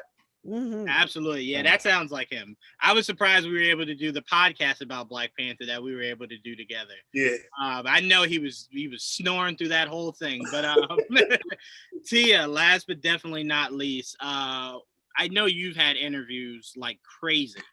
What can we expect, Tia? Yeah, the interviews actually are a little slow at this point, but you can still check out. I had an interview with Donal and Brienne Gleeson from Frank of Ireland, which is up on our YouTube channel, as well as an interview with Leo DeLuglio from Who Killed Sarah, which is a phenomenal show on Netflix if you have not checked it out. As far as articles, you can check out that I did a review for this episode of The Falcon and Winter Soldier, as well as a review for the season 2 finale of For All Mankind, which is an Apple TV Plus series, which I feel like no one talks about. And that finale for season 2 was insane. So please make sure you check that out. Absolutely. And for me, stay tuned. Got a chance to check out the first few episodes of Bad Batch. For Star Wars, it is so good. Feels good when Star Wars is in the air. So I cannot wait to break that all down. Had a chance to speak with D. Bradley Baker. Anyone who knows him, he is the voice of literally every clone you've ever heard. And fun fact, he's the voice of Klaus, the fish in American Dad. Really? Nice. Yeah, so D. Bradley Baker is a man of many talents. So thank you all so much. And like we said, we will be back to do these live shows for Loki. So please stay tuned for that. We're going to have so much fun. And again, I cannot wait to reveal what our Loki banner will be and what our Loki intro video will be. It'll be bonkers. I promise you that. So make sure you guys stay tuned. And as always, thank you all. Until next time. Peace.